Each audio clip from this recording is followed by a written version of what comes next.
Hey, Dwayne, this is Chauncey. I'm ready. You doing okay?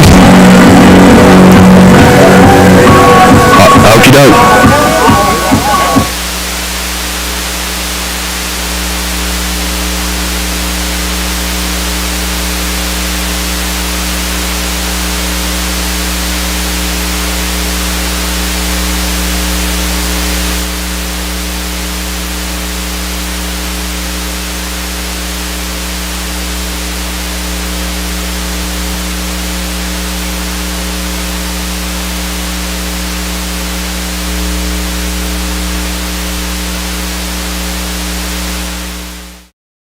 The Cool Hit Sports Network, Cool TV, and Manta Sports Media proudly presents West Carter High School football. Tonight's exciting high school football action is brought to you by Clark's Pump and Shops of the Tri-State, Members Choice Credit Union, Stultz Pharmacy, Callahan Excavating, Easterling Photography, Trey Hermanos Nunez Mexican Restaurant, Eric Ross for Carter County Sheriff, James Do It Best Hardware, State Senator Robin Webb, River Cities Builders, Orcut Tree Service, Ashland Community and Technical College, A&A Porta Potties, Dwayne Settles for Carter County Judge Executive, and Tyler's Pizza. Now, let's go to the field for the pregame show as the Cool Hit Sports Network, Manta Sports Media, and Cool TV present West Carter High School football.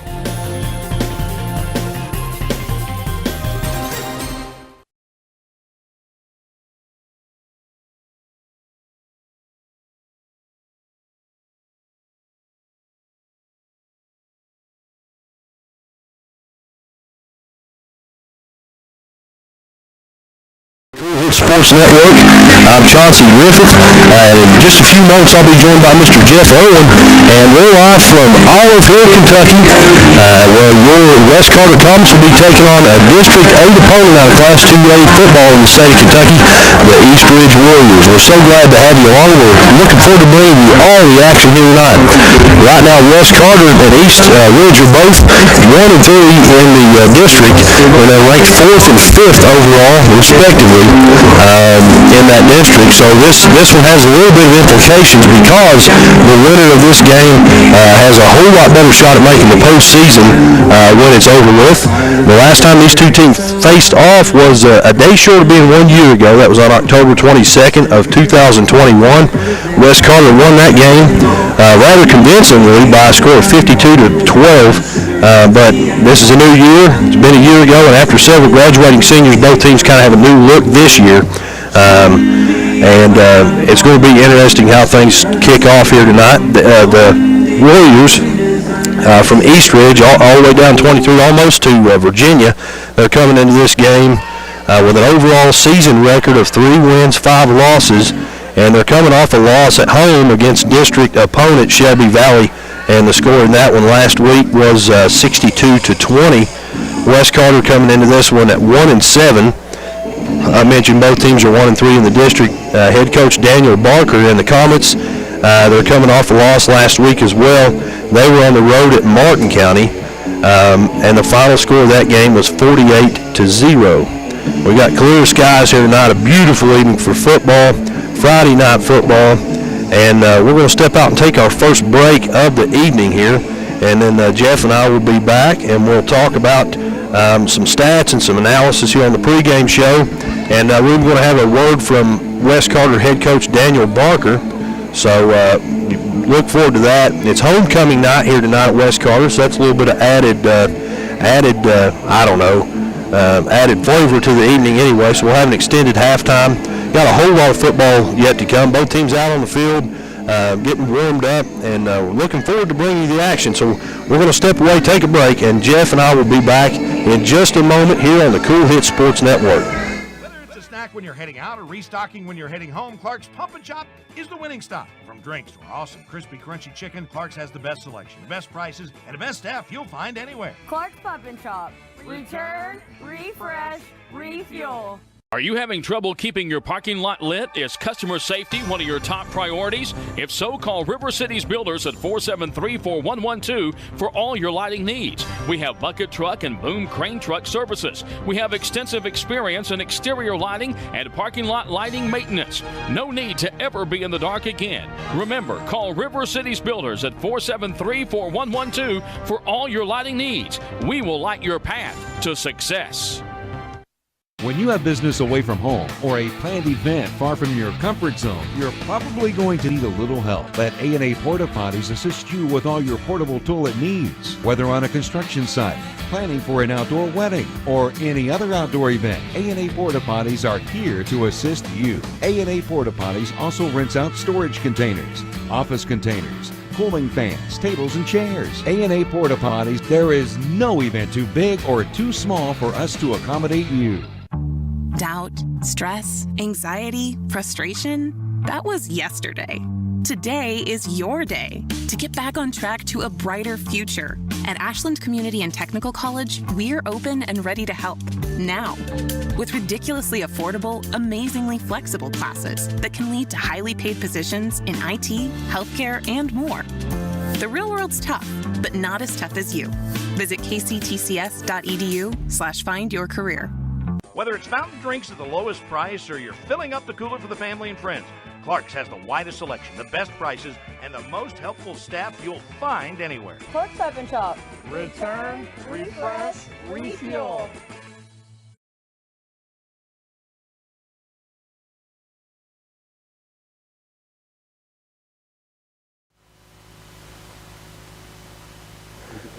And we're back here in Olive Hill. We're going to step out and we've got a pre-recorded interview from Coach Daniel Barker as the national anthem is played. Back after this on the Cool Hit Sports Network.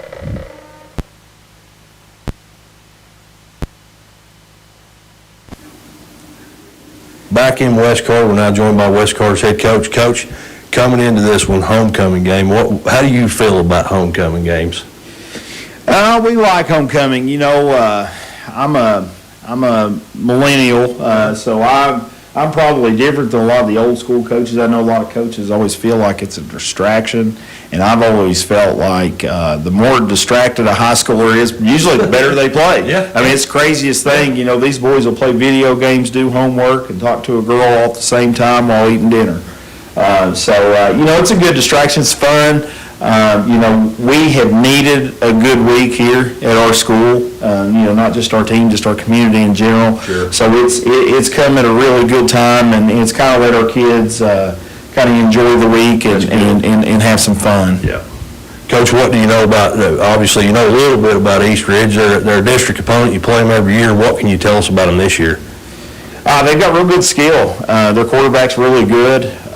You know, they've got some good receivers. Their running backs, if they're both healthy. Sure. They're good. You know, skill-wise, they match up with you know, really just about anybody on our schedule. So, you know, we've got our hands full. You know, we're going to have to tackle well and you know, and if we do that, you know, you feel like you give yourself a chance to win the ball game, and if we don't do that, it could be a long night. Yeah, that makes perfect sense, and you kind of already answered my next question. What are the keys to a win? Defensively, we got to keep the ball in front of us. You know, I feel like if we can make them have to drive the ball on us, that we can, you know, that we can manufacture stops. You know, it's hard for high school teams to go on a 10 or 12 play drive. Oh, yeah. Because you're going to have penalties or false starts or fumbles. You know, just the stuff that you have in football. And then offensively, we move the ball every week. We've got to finish drives. And you know, I can't really remember a game this year. You know, even against Raceland, you know, we moved the ball, but we were not, you know, we just haven't finished the deal enough. So, you know, hopefully we will tonight. You know, we've almost got a full season in. So, you know, there's the youthful excuse is not one that we can use anymore. All of our guys have played a lot of football. Coach Barker, thank you, sir. Go Comets. Yeah, I took the words out of my mouth. Go Comets. Back after this on the Cool Hit Sports Network.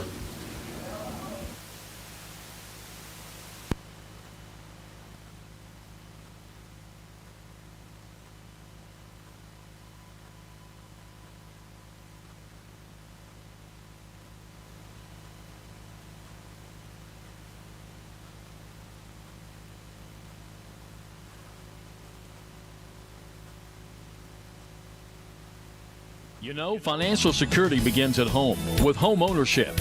If you've been putting off looking for a home because you think you can't afford it, you owe it to yourself to check out Members Choice Credit Union. Members Choice Credit Union has programs for first-time home buyers and more to help put you in the home of your dreams. Call, click, or stop by Members Choice Credit Union today. Members Choice Credit Union, NMLS 411945, Equal Housing Lender. Call for additional information. Other restrictions may apply. In addition to the Greenup location, Stultz Pharmacy's newest location is at 437 James Hanna Drive in South Shore, but has retained the name you know and love, McDonald Pharmacy, with the same great service you'll find in the Greenup location, with free delivery service and their convenient drive-thru. Get your vaccinations and allergy shots, and of course, great prescription service at Stultz Pharmacy in Greenup and McDonald Pharmacy, James Hanna Drive, South Shore. Stultz Pharmacy. When you want real, authentic Mexican menu items, you want Tres Hermanos Nunez. Accept no substitutes. None compares. Fajitas, tacos, burritos, quesadillas, chimichangas, even vegetarian choices. A kids menu, desserts and salads, a tasty, budget-pleasing selection for you and your family, unlike any others. Should be your first and only choice for authentic Mexican all throughout the tri-state. Ashland, Greenup, Grayson, Paintsville, Canova, South Point, Olive Hill, and Cannonsburg. Tres Hermanos Nunez, the best around.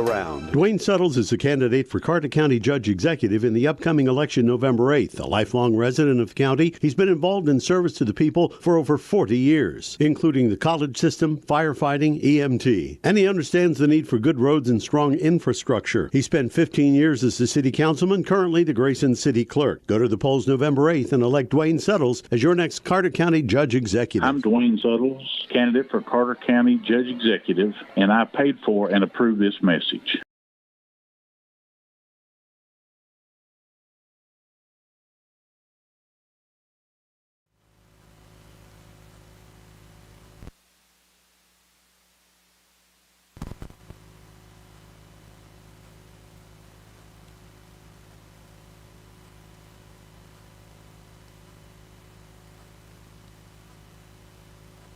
And we're back here in Olive Hill. Chauncey Griffith, Jeff Owen, so glad to have you along as homecoming night here in Olive Hill. The West Carter Comets taking on the East Ridge Warriors. And in Class 2A football here, District 8 football in the state of Kentucky, and looking to be a pretty good contest. And from what I can tell, two pretty evenly matched teams. They've got several common opponents, and I was able to look over those throughout today. Shelby Valley, a common opponent, a district opponent. Both teams with losses to Shelby Valley. Both teams with wins over Bath County, pretty convincing wins. West Carter 50-6 defeated Bath County back on September 30th, and then East Ridge defeated Bath County 50-20 2 weeks ago. Prestonsburg, another common opponent. Both teams lost to them, and both teams lost pretty convincingly to Martin County as well. Both teams' only district win is over Bath County. West beat them here at home, and East Ridge beat them away. And then East Ridge has two other wins on the season. That was an August 19th home win over Wagoner, 40-34, and then back on September the 2nd, they also defeated Betsy Lane. That one was on the road, 54-35.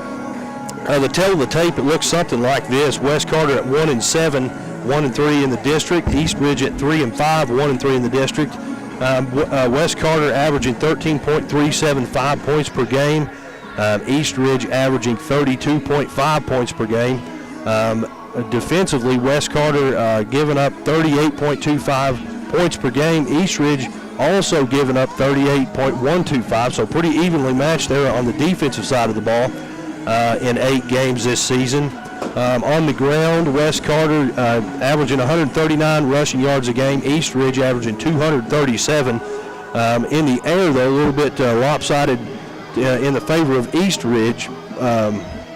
Passing yards or something like this. West Carter averaging about 80 yards in the air per game.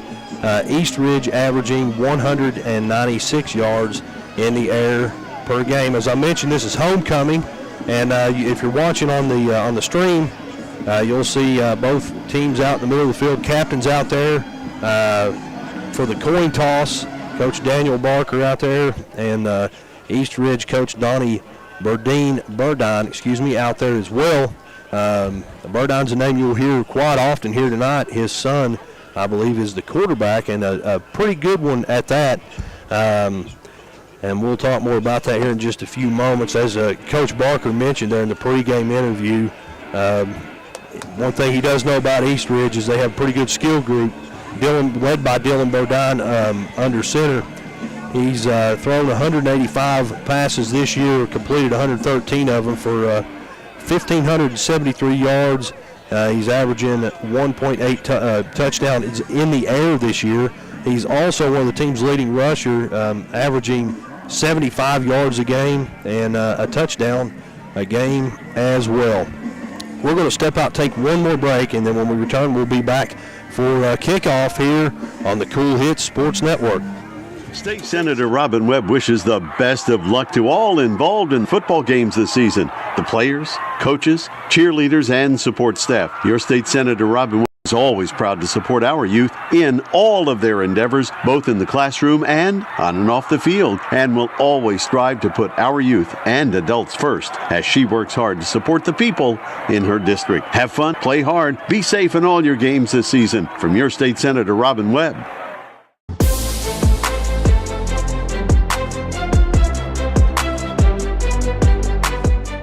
We can dig it at Callahan Excavating.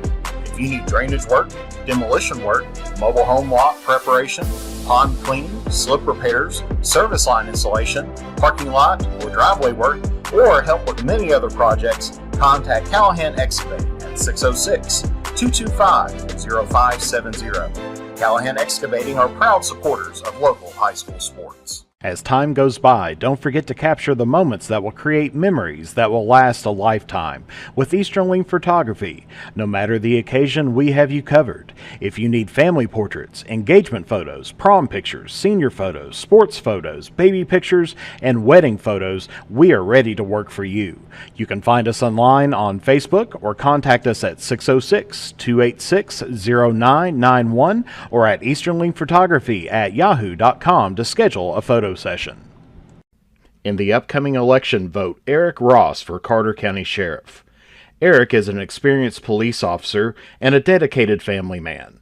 With a 10-point plan, he will work to unite Carter County, increase community involvement, and improve the function and availability of the Sheriff's Department.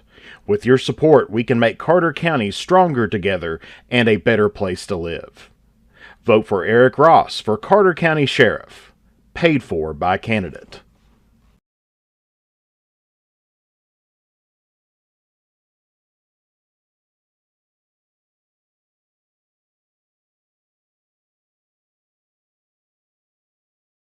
We do apologize for the silence. We were having some technical difficulties, and that's why I said Jeff's the man. He was able to get us squared away, and now he's with us. Nothing like thinking on your feet. That's right, yeah. You're good at it, I'll tell you that. I was standing here scrambling. So East Carter out on offense first and ready to rock and roll here. And Jeff, you're a West Carter aficionado, I guess you would say. What do you think we can expect here early on? Well, taking a look at between these two different teams, I mean, first of all, West Carter, they're going to try to get it on the ground, but they have been experimenting with the passing play a little bit more here lately. Okay. So that's going to be something that we may want to take a look at. East Ridge, taking a look at them, they're a passing team. And so we should be seeing an air raid attack on their end. Yeah, I think there's that's no stretch of the matter. The handoff goes up the middle, and it's Cole Crampton, and he finds some room to run, shakes off one tackle across the 40, down to the 30, and almost down to the 25-yard line. I'm going to say the 26 is where he's brought out. No, it's at the 25, so a huge pickup on first down. Yeah, you can't beat that. That's a way to start the game. That's the way that you want to have the game started out. Yeah, no kidding. Get the ball in Cole Crampton's hands and get some production. That's going to be the big thing right there, is getting the production out of him, because in games past he hasn't quite had that. But of course, that a lot of that's with a lot of injuries and everything else with this front, with the offensive line. Right. They're having to re-identify who they are. Yes, sir. So 1st and 10 from the 25-yard line of East Ridge. That's where we'll set up. Kelback takes the handoff. He heads off to Crampton again, goes left side, bounces off a would-be tackler, still not down, inside the 10. Oh, fumble. Oh, knocked away And they are going to say he is down. Okay. I see the official pointing down. So, Okay. So I thought that was going to be devastating. Here he almost gets in for 6, and then ends up losing it. But they are going to say that he was down by contact, and so it's going to be first down there for Wes Carter, and it's going to be first and goal. Yes, a 22-yard pickup there, 62 yards on 2 carries so far for Cole Crampton. And Wes Carter inside the 5 at about the 3-yard line, and knocking on the door of that end zone early on here. Kell back in the pistol, takes the snap, hands off to Crampton again. He cuts, and in the end zone he goes for touchdown number 1 here this evening with 10:49 to go in the first quarter. And you can't beat that. Three plays and a touchdown. Things are looking pretty good. And as you said, in the pregame, this is what they need to have because this is an important game, because win or lose is going to depend on who's going to be in the playoffs and who's not. Yeah, that's exactly right. Exactly. So it looks like I do see the kicker out there. At first I didn't see it. It looked like the offense was still out there. So we're going to see a PAT here. Wes Carter with a chance to add one more on. It looks like Martin out there. That's Wyatt Martin, freshman place kicker. Does a great job for Wes Carter. And he's going to try to add one more. The kick's up. I think somebody got a hand on it. It's no good. So 6-0. That's where the score is going to stay with 10:49 to go in the first. Back after this on the Cool Hits Sports Network. When you're heading out or restocking when you're heading home, Clark's Pump and Chop is the winning stop. From drinks to our awesome crispy crunchy chicken, Clark's has the best selection, the best prices, and the best staff you'll find anywhere. Clark's Pump and Chop. Return, refresh, refuel. Are you having trouble keeping your parking lot lit? Is customer safety one of your top priorities? If so, call River Cities Builders at 473-4112 for all your lighting needs. We have bucket truck and boom crane truck services. We have extensive experience in exterior lighting and parking lot lighting maintenance. No need to ever be in the dark again. Remember, call River Cities Builders at 473-4112 for all your lighting needs. We will light your path to success. When you have business away from home or a planned event far from your comfort zone, you're probably going to need a little help. Let A&A Porta Potties assist you with all your portable toilet needs. Whether on a construction site, planning for an outdoor wedding, or any other outdoor event, A&A Porta Potties are here to assist you. A&A Porta Potties also rents out storage containers, office containers, cooling fans, tables, and chairs. A&A Porta Potties, there is no event too big or too small for us to accommodate you. Doubt, stress, anxiety, frustration, that was yesterday. Today is your day to get back on track to a brighter future. At Ashland Community and Technical College, we're open and ready to help now. With ridiculously affordable, amazingly flexible classes that can lead to highly paid positions. And we're back here in Olive Hill, West Carter High School, and Eastridge is going to take over right about, I believe, the 24-yard line. Decent kick there. It went inside the 15, and it was brought out to about 9 yards, I think, 10-yard maybe return. And Eastridge is going to take over for their first offensive series here on the right hash from the 24-yard line. Quarterback Dylan Burdine, the son of head coach Coach Burdine, and it's going to be a handoff on first down. The ball's going to go to Isaiah Adkinson. He's got some room to run. A big pickup here on first down. He gets it all the way from the 24 to about the 42-yard line, so an 18-yard gain here on first down. Yeah, nice little pickup there. Nice little pickup there for East Ridge. As did a little bit of shake and bake around the middle. And, yeah. And I have a feeling that we may be seeing this kind of plays multiple times here tonight by both teams. Barring any unforeseen, of course, we've got the extended halftime, but it looks like we're going to see some ground and pound here out of both teams. Like you said, though, Eastridge with the capability of the pass as well. Adkins that takes the handoff. He's hitting the backfield, gets it off tackle to the right, and maybe picks up 2 yards on second down. Or on first down, makes it second down. So second down and about 8 yards to go for the Warriors. And Jeff, defensively, West Carter, they've got the pieces. It just depends on. It's kind of like they're hit and miss. Does that make sense? Yeah. Well, you're talking about you got a lot of young players down there. Exactly. And going from middle school 1 year to all of a sudden getting into high school. As there's a rush there by Eastridge as he is off to the 30. and finally pulled out right around the 15-yard line. So that's going to be a first down there for Eastridge. A 29-yard pickup there on second down. And that gets them down in the red zone inside the 10, or right about the 10. That's where they'll I'm sorry, that's the 15. Yeah, right at the 15-yard line. And you got to think, West Carter got down the field in 3 plays, and Eastridge now in 2 plays, currently right now in the red zone. Rodon takes the snap. It's going to be a pass. He sprints out to his right, finds an open receiver in the flats, and a touchdown will be credited to him from about 15 yards out. Making the catch there was Stephen Todd Lane. That was his first catch of the evening, and he goes down for a 15-yard touchdown. And he made the grab, made a move, and he was in the end zone that quick. Yeah, that was a great pass. West Carter, trying to go kind of spread out the defense there on the end, and he was covered there. Yeah.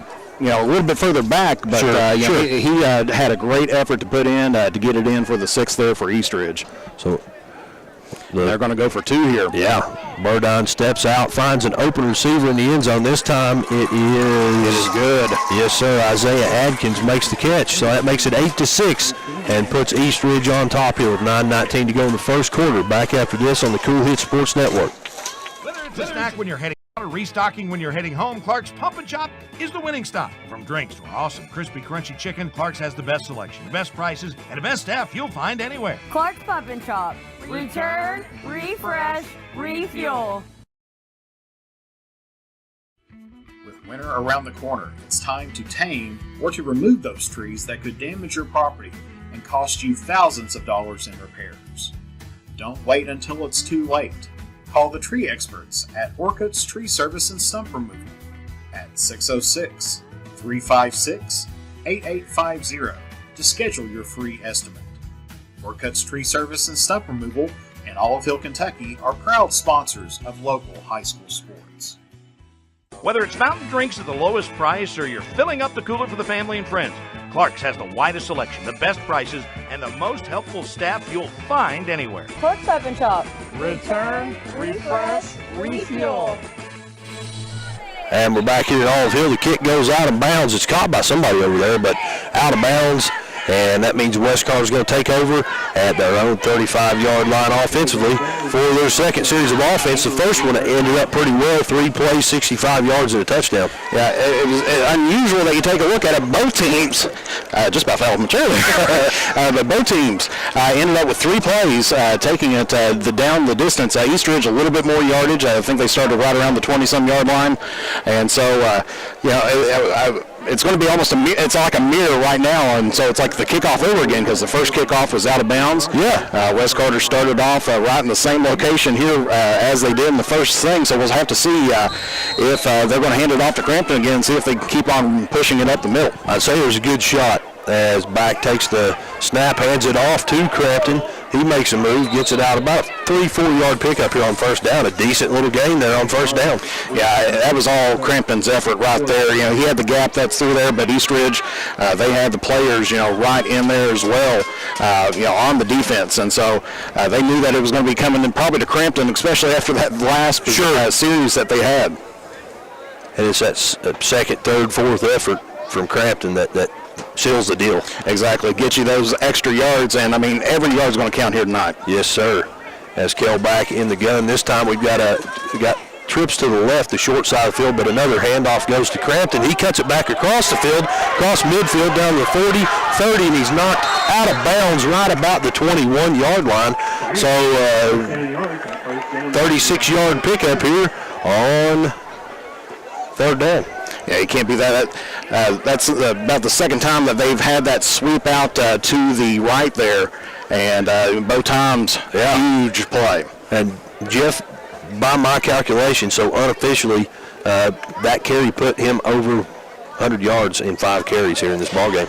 And, if you take a look at the previous games and everything else, he's been struggling here. I think he maybe had 50 yards in the last game. Sure. So he's already doubled up his production. Of course, tough game, on the road down toward Martin County. Back takes a snap, handoff goes to Crampton. He's going to take it off tackle left side, and a big gain here on first down. Not enough for another first down, but a pickup of about 8. Good effort there. Just keep moving forward. That's the whole name of the game. When we were here, and the last time, it seemed like backwards was the direction that they were heading in.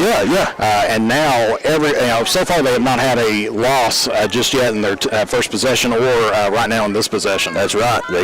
That's the name of the game offensively. March forward. The pickup was a 5, so we got second down and 5 yards to go here. As back takes a snap, hands it off to Crampton again. Great move there as he crosses the line of scrimmage, and a spin move after that avoids the would-be tacklers, gets it down about, we'll say about the 16-yard line, so it's going to be 3rd down and 1. Yeah, good effort there once again. And of course, these two teams are pretty much evenly matched here. They are. They really are. And, both teams, they're 1-3 in the district right now. Yep. And, right now it's bragging rights, being able to get out there, of course, pick up the second win, but also to head on to the playoffs. Sure. And I'm sure both teams have been really pushing hard this week during practice, trying to, West Carter obviously trying to protect against the pass, and East Ridge, trying to protect against the run, but West Carter's been doing pretty good. We've got a pass play this time, and it's caught by a wide open number 8 out there in the flats, and he's going to bring it across the line of scrimmage. Tabor Tackett. Yes, I was looking at my roster there. By my calculation, that might be his first catch of the season, Jeff. They've kind of struggled in the tight end position there for a little bit. And they had a really good tight end a few years ago that they went to on a regular basis. And then, of course, for the last couple of years, they've been really relying on the backs to get things done. But now, with Tackett, coming in, he's a freshman. He's going to be doing a great job out there, and I have a feeling he'll be getting some more looks. And a touchdown goes to West Carter on a Cole Crampton handoff from 5 yards out. So that's touchdown number 2 for him. And that's going to put West Carter ahead 12-8 here, and a chance to add some more points on it. I don't see any personnel changes, but I anticipate the offense might stick around here. I have a feeling that that's probably going to be the case because obviously East Ridge went down and picked up 2 on the first one. So, right now West is kind of behind the 8 ball in that case. Yes, sir. Where the kick was tipped there. And it looks like they are going to be going for it, here for the 2-point conversion. And it looks like Back is in the shotgun. He's rolling out to his right. Continue to roll, finally throws it and gets it over top the head there of Crampton. He had an open receiver, but he was on the move. The pass was, as he was running it, just out of his reach. But that touchdown puts West Carter back in the lead, 12-8 with 6:17 to go here in the first quarter. Back after this on the Cool Hit Sports Network.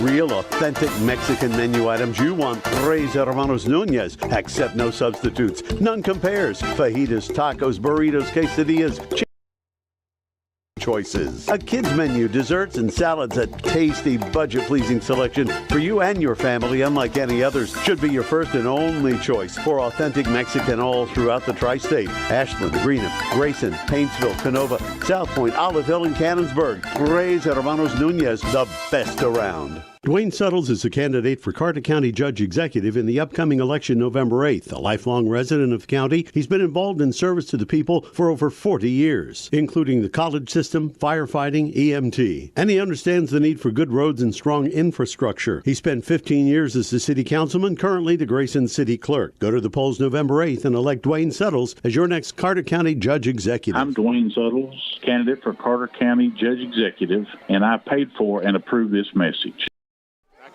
And Wyatt Martin out for the kickoff here as West Carter just punches another touchdown in. That's their second one here in the first quarter, 12-8 the score. The kick's in the air. It drops right about the 20-yard line, takes a bounce, and that's where it's going to be fielded.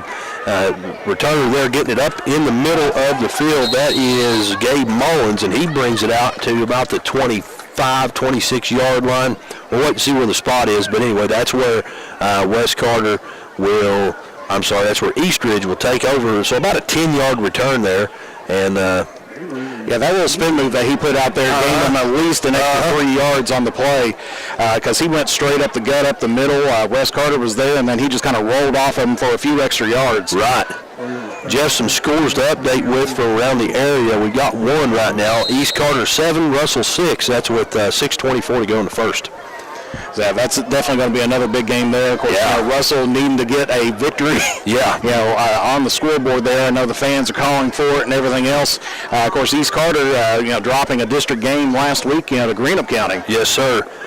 Ball handoff goes to Adkins on first down here for East Ridge, and he's going to get it out. Gave about 5 yards off tackle to the right, to the big side of the field. The ball was on the left hash, and he tried to find some room to run. And I said 5, make that about 7 yards here on first down. That carry there, that was his 4th carry of the ball game. He's got 56 yards in those 4 carries, and it's now 2nd down and 3 yards to go for East Ridge. As we was talking, I have a feeling this is definitely going to be a high-scoring event here today. Yeah, we were talking about that at break, and I don't think that's any stretch of the imagination. Well, I mean, West Carter, on the first possession scored in 3 plays. East Ridge on their first possession scored in 3 plays. Right. We still got 5:25 here left to go, and we're still putting points up on the board. And a tackle in the backfield. The handoff was made there, but just kind of winning the battle up front was West Carter there on a design blitz. That was Connor Green who made the tackle itself, but a couple of the interior D linemen back there as well. And the pressure was on, so that makes it 3rd down and we'll say about 6 yards. yards. About 5-6 yards right in that middle point there. And I believe that's the first play for a loss that we've had here today. For either team, yes, sir. 4:52 to go, clock running in the first quarter. We've got a 2-by-2 set, I believe, and taking the snap is Burdine. He sprints out under pressure, and he's going to throw it away over toward his own sideline, and that's going to make 4th down, which is another first. We haven't had a 4th down yet in this ball game either, Jeff. Yeah, I'm not sure if we even had a 3rd down too much. I know. Usually they've been getting through in 1 or 2 downs. You're right. So I anticipate we'll see a punt here. I don't know that being in their own territory, I don't think this is 4-down territory for East Ridge. I don't see any personnel change, though. No, West Carter's not putting anybody really back there, and East Ridge, of course, they're moving over to the far side of the field. Yep. But, they're spreading out. They're going to go for it here on 4th down. Yes, sir. Ball's on the right hash, and a motion out of the backfield makes it trips to the right, toward the short side of the field, and we've got a short punt there from the quarterback. And it's going to land about the 35-yard line. Taking East Ridge bounce and bounce down to about the 30-yard line. That's where West Carter will take over. So they lined up in their offense, and the quarterback punted it. Well, not a bad little decision because you got to think West Carter's been putting Cole Crampton on the return team. You got it. And, Cole Crampton's already got 100 yards here in the first quarter. Yes. And you don't want him to get the ball and have an open field already. You see those rugby-style punts a lot of times when there is a true danger of a punt return for a touchdown, and Cole Crampton is that guy. Yeah, it's definitely not the person that you want to be having, or having across the line, especially with a good 10 to 20 yard free run, to build up some speed. Back in the gun, he's going to hand it off to Crampton here on first down. He's trying to find somewhere to run and just not able to find anywhere. I think the play was designed up the middle, and he bounced it outside, just 2 meat defenders in his face. It's going to go down as the first loss loss of yards, I should say, for East Carter offensively here tonight. Yeah, it's tough. East Ridge, West Carter, we want to call this an East-West game. Yeah, I know, yeah. They even kind of look like East Carter out there.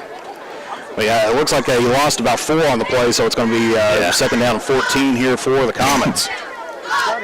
Clock still rolling, under 4 minutes to go in this first quarter here.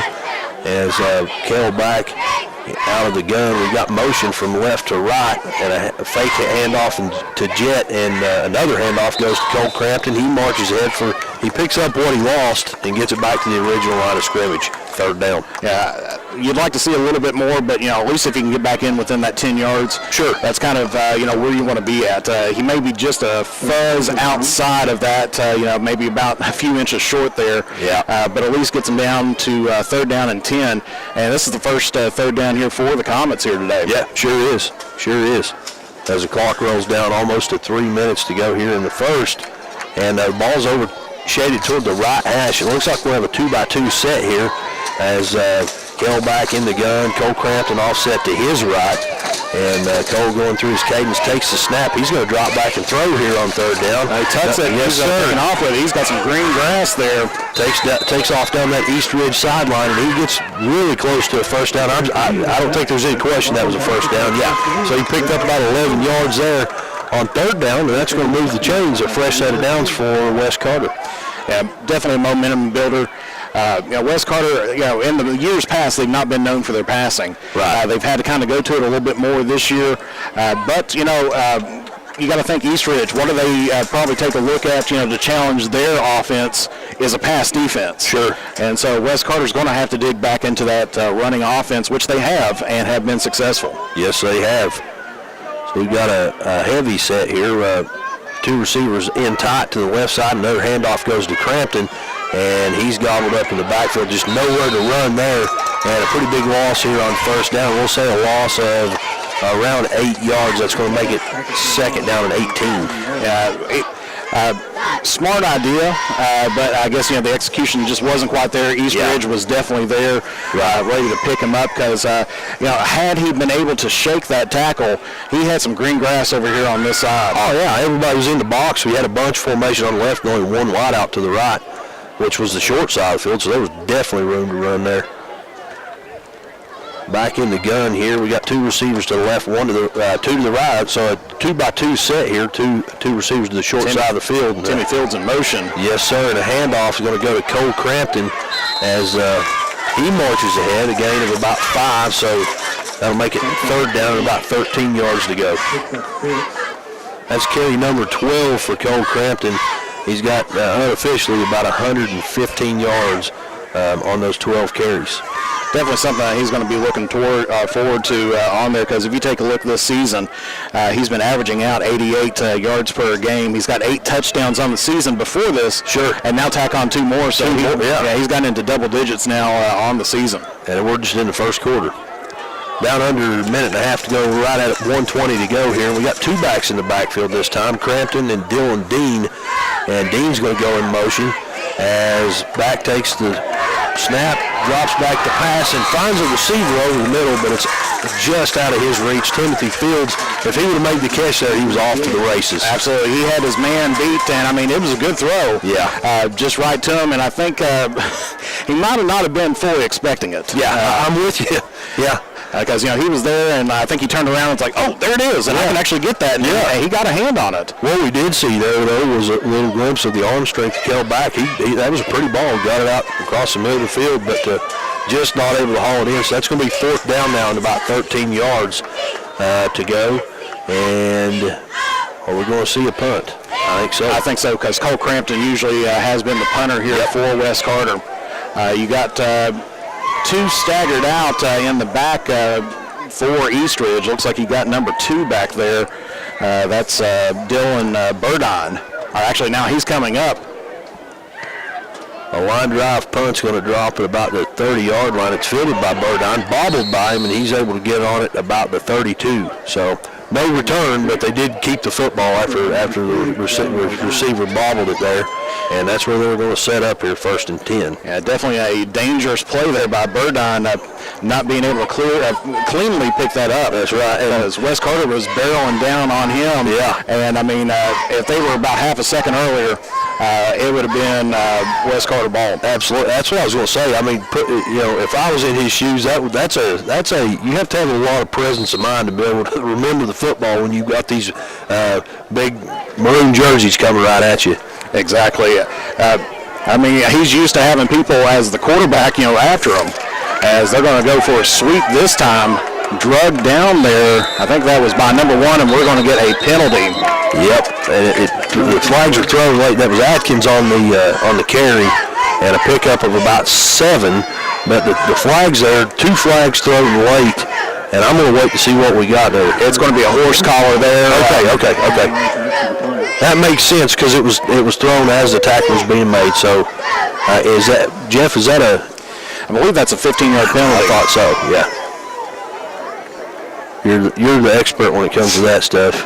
It's been a while since I've studied my rule book, but, but I know it's definitely a personal foul, and usually those personal fouls are 15 yards, and that does put them in Comet territory, right on the 45-yard line. And that was actually, Jeff, the first penalty of the ball game for either team. Yeah, minus the flags for the illegal procedure on the kickoff. Oh, that's right, yeah. And it looks like Burdine's going to take it himself over toward the far end of the field. And he's going to pick up, it looks like, about three on the play. That's what Coach Barker was talking about in the pregame interview when I talked to him. And even off air, we talked more about it. Burdine he's a danger in the air. He's a danger on the ground. He's the definite leader of this offense. He just showed right there that he's capable of moving on the ground as well. Well, I mean, if you take a look at his stats last week, he was I misspelled his name on the screen here, but yeah, he was the leading rusher last week. They only had had 11 attempts, 59 yards. Wow. Hey, we're going to and also threw for I think over 100. Anyway, we're going to step out, take a break, because that's the buzzer you just heard in the background means after one quarter of play, your score: West Carter 12, East Ridge 8. Back after this on the Cool Hits Sports Network.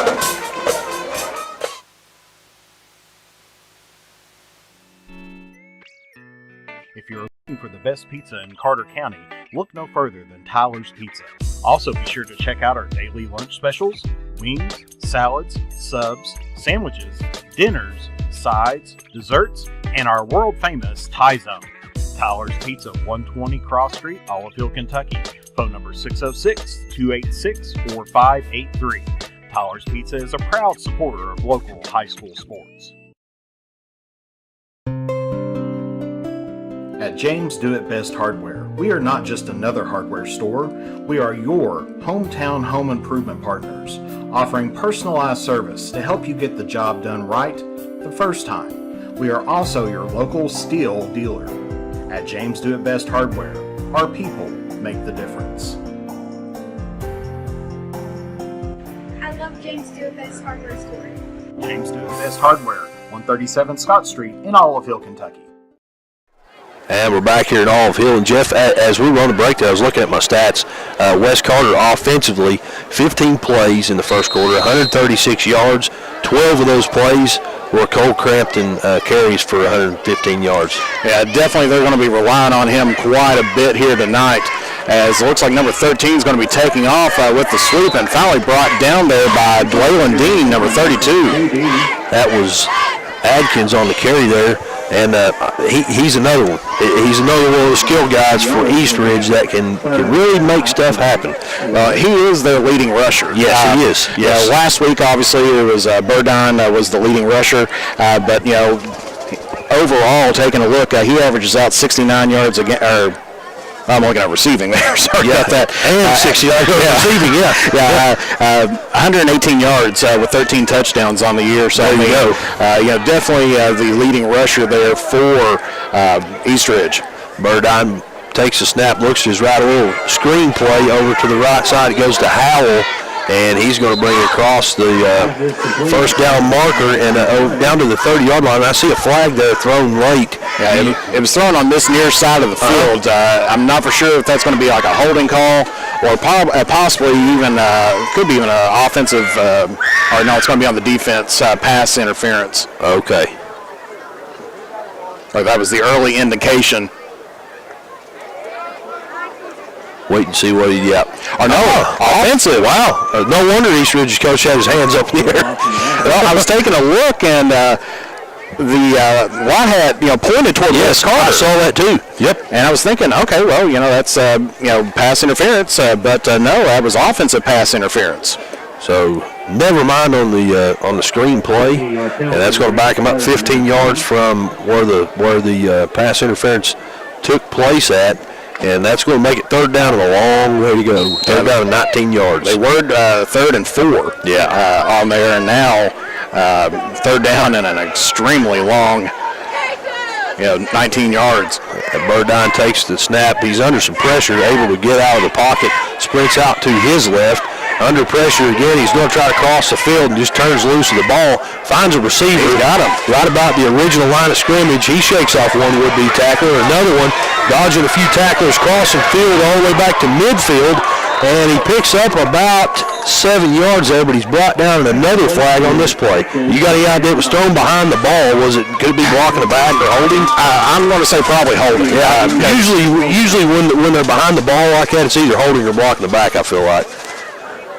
No? Legal man downfield. Okay. That's another one when the play breaks down. That's tough, yep. Because, I mean, that play, my goodness, had to be at least about a 15, 20-second play that was going on, in which he was just running around back there. Wes Carter had the good, defense out there, and they were chasing him down. Sure. They pursued the football well.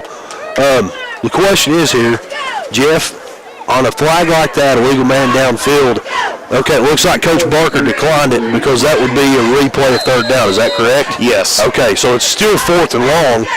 Instead of 3rd and 19 here, we're sitting at about 4th and about 13. Yeah, he ended up picking up 6 yards on it, but definitely something you don't want to get out there and give him another chance, especially, knowing how Burdine can scramble out there. Exactly. So, and I say they're going in punt formation once again. Quarterback's in a deep. And we saw that motion out of the backfield last time they punted. Yeah, here comes the rugby punt from Burdine. He's going to cross all the way across the field and take an East Ridge roll to about the 15-yard line. I see another flag here. Yeah, this was on the side. I'm not for sure if it's going to be encroachment. Or could it be a sideline warning, you think? That could be too. It's thrown over here toward the East Ridge sideline, and the coach is out on the field right now, but he makes his way off. Oh, the White Hat's over there talking to, the referee's talking to Daniel Barker right now. Yeah. East Ridge coach holding his hands up once again. Uh-huh. And we'll see what they call a legal procedure. It's going to be declined there. Okay. So first down, Wes Carter. And East Ridge coaching staff not real happy. They had a string of a few penalties there, one right after the other. Yeah. I think this is the first possession that anybody's had that they have not scored on. Yeah, you're exactly. Yeah, that's true. And I mean, they've been playing pretty well here in that first quarter. But now, coming in and having these penalties is really hurting them out as they hand it off to Cole Crampton this time. He gets over to the Wes Carter sideline and still going. He's shaken off about 3 tacklers and drug about 3 more with him for a first down. Pick up about 13, 14 yards. Yeah, he drug about 3 people at least a couple yards out there. He's a fun player to watch, man. I mean, at times, it's almost like a pinball. Yeah. Because, he will go and instead of absorbing the blow of the tackler, he'll just bounce off of it and roll out. Yeah. Kind of like an added momentum or something, yeah. That's a pretty good example. He's like a pinball. He really is. Yeah, and I mean, if he can keep on his feet and keep going, then, he's going to be rolling right on. Here he goes again. Handoff goes to him, and he's brought down by, I believe, about 7 or 8 defenders after a gain of a couple yards anyway. And looks like we may be getting a timeout for East Ridge here. We'll keep it right here, though. I don't want to miss any of the action with 9:25 to go here before the half. Yeah, Wes Carter leads East Ridge 12-8. Got a couple scores to update you with from around the area. At the start of the second quarter, Clay County 21, McGoffin County 0. Early on in the second quarter, Raceland 7, Paintsville 0. At the start of the second quarter, down in Russell, the score remains East Carter 7, Russell 6. And then with 2:39 left in the first quarter, Ashland 12 and Greenup County 0. And that also gives me the opportunity to remind you that Ashland Community and Technical College has a 12-week online course beginning on October 17th, so just a few days ago. And it's not too late to further your education at ACTC. As the timeout there was called by East Ridge, and they're making their way back out here. Wes Carter's got the football on their own 42-yard line, moving the football very well here, especially in their first few series, and looking to continue that success here with a 4-point lead, Jeff. And if you're Coach Barker here, what are you telling your team? Really just keep doing what you're doing. Don't get too out of whack, because I know that there's been some penalties and everything else. Yeah. But don't get sloppy yourself. Keep focused and get the job done. Handoff goes to Crampton on second down. He tries to get the sideline, not able to do so. A great pursuit there from Stephen Todd Lane. He caught a pass earlier for either caught a touchdown or a 2-point conversion. I can't remember now. He caught the touchdown and making a big play there because he was the one man to beat for Cole Crampton. And if Cole Crampton got the edge, he was off to the races. Yep, and he's been, in the first two series that they've had, he's caught that off the edge. Now, of course, when they were going the other direction on the near side of the field. Sure. And they were, of course, East Ridge eventually is going to start blocking that out there and realize that he's wanting to head toward his right. That's right. So third down and about 8 yards to go, we'll say, here for West Carter as Kell back out of the gun, 2-by-2 set, ball's on the right hash. He's under pressure, drops back. He's going to spread out. He gets the edge and gets out of bounds right about the 40-yard line, we'll say. I believe he got enough, though. I think it's safe to say he got enough for the first, and he did. They're signaling first down, West Carter. First down, Thomas. Kell Back's a pretty efficient guy, too, when it comes to running the football. He's got 3 carries now, a total of 23 yards. And West Carter with a fresh set of downs here. Ball's on the right hash for the Comets.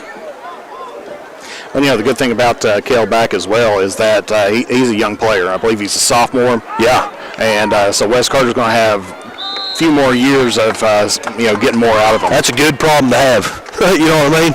Having a couple more years of Kell Back, that's a pretty good problem to have. Handoff there goes to Crampton once again. And a pickup of 2 yards on first down. That's his 16th carry, Jeff, in a quarter and another 4 minutes of another quarter. It's going to be one of those things. He is, he's known for putting up these numbers. I mean, last year, it was nothing unusual to get easily 300 yards. Yeah. I think he was averaging out about 200 per game. Yep.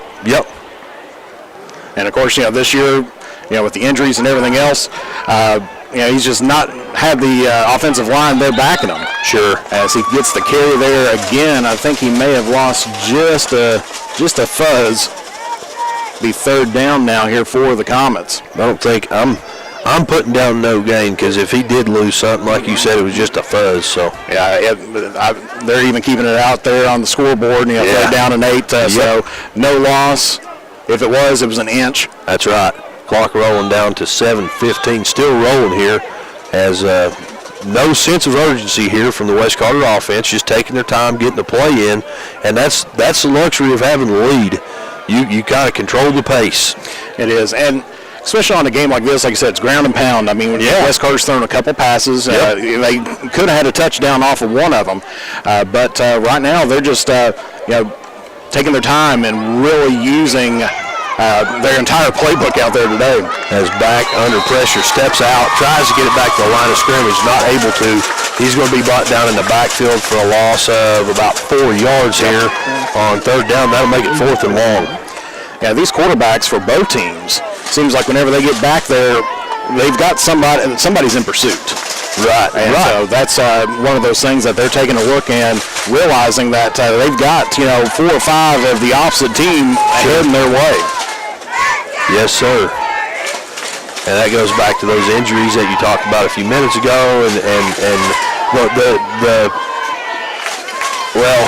East Ridge has got a little bit more experience up there. Exactly. Yeah. As Crampton back to punt, and it looks like we've got maybe Burdine back there. He was back to receive last time. You don't see that often, do you? Quarterback.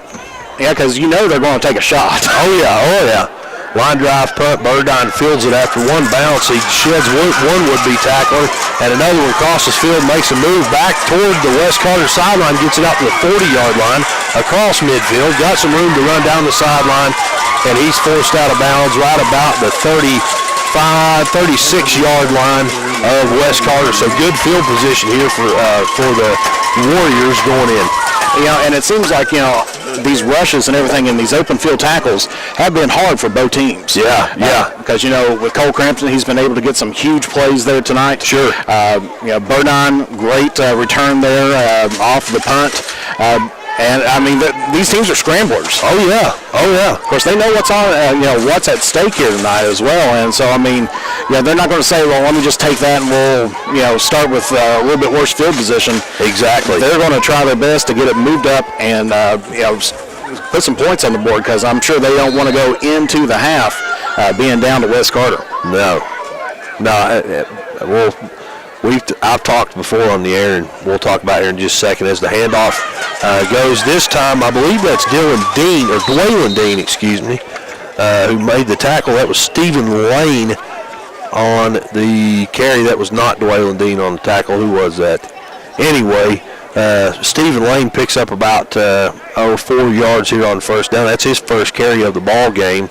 And I think on the tackle there for West Carter, I said Dwaylen Dean, that's number 26. I don't have a 26 on my That may have been one of those. I know that they had a change of, that might have been Flannery.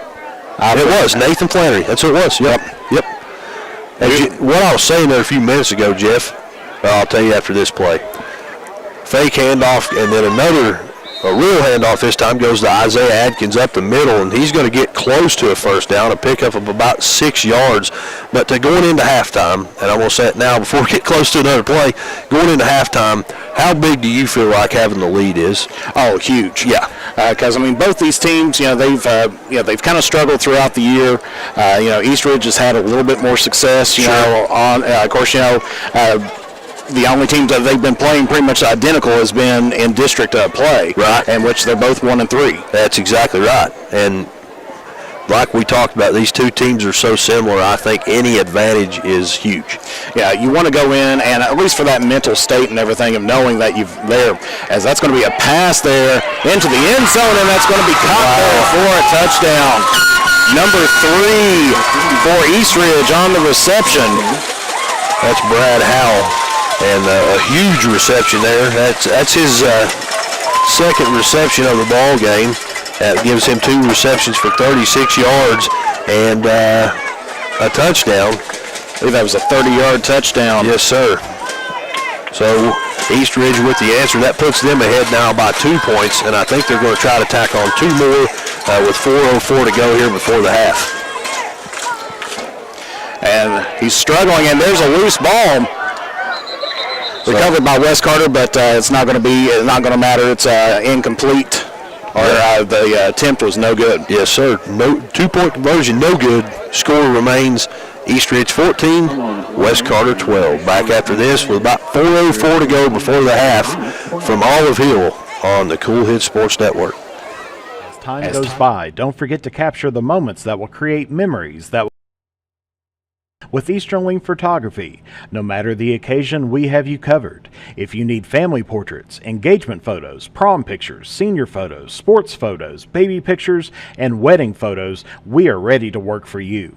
You can find us online on Facebook or contact us at 606-286-0991 or at easternwingphotography@yahoo.com to schedule a photo session. In the upcoming election, vote Eric Ross for Carter County Sheriff. Eric is an experienced police officer and a dedicated family man. With a 10-point plan, he will work to unite Carter County, increase community involvement, and improve the function and availability of the Sheriff's Department. With your support, we can make Carter County stronger together and a better place to live. Vote for Eric Ross for Carter County Sheriff. Paid for by candidate. And we're back here in Olive Hill as the kick is in the air. It's going to go out of bounds. This time it's going to go over toward the East Ridge sideline. And, Jeff, we've seen several kicks out of bounds. First one this direction. Yeah, East Ridge has not got a kickoff in bounds here tonight. No, sir. All of them has been, of course, the illegal procedure, which it's kind of one of those flags that's just out there that they have to do. Yep. I think a lot of times they throw it just to mark the spot of the ball where it went out. I think it's just a formality. Everybody knows. Ball goes to 35. Brad Howell, the kicker, and also the kid that caught that touchdown pass right there. So with 4:04 to go here before the half, the score is East Ridge 14 and West Carter 12. We're going to get a chance to see another drive here of offense from West Carter. They're going to take over on their own 39. Ball's on the left hash as back takes the snap, looks to his right. It's going to be a handoff as Crampton gets the edge, and he's off to the races down the West Carter sideline, gets it across midfield, and he's pushed out of bounds right about the East Ridge 40-yard line. I think that's where they're going to spot it at, so a 21-yard pickup here on first down. Yeah, he definitely got the edge, and I mean, if he would have beat that one man, he was flying down that sideline. That's right. So fast he ended up going out on the track or in the covered area before the track. Yeah. He's one of those guys too, Crampton. When he's off to the races like that, when he's running with the jets turned on, if you don't take good pursuit angles, you're not going to catch him. I don't care how fast you are. Now, and there he is once again. This time, shoestring tackle there by number 22, Braxton Kendrick. That was East Ridge. Jeff, I believe that was Dwayne Dean on that carry. Oh, Dean. Yep. Yeah, because Crampton's not even. I think they gave him a little break there. That was Dean's first carry of the ball game. Well, he did head over toward the offside of the field there, and I'm not sure if he went on the track, so he may have had some blood, possibly on like a knee or something like that. Okay, so second down, pick up a 3, second down, 7 yards to go here. Kel back, the man under center. Ball's right at in the middle of the field, 2-by-2 set here, and 2nd and 7 from the 40. It's going to be another handoff to Dean, and he fights his way ahead. A decent pickup there through some traffic on second down, makes it, I'm going to say he picked up about 4 yards, so it's going to be 3rd and 3. And that was Burdine, the quarterback, on the tackle, and he lowered the shoulder and dropped down the boom. Yep.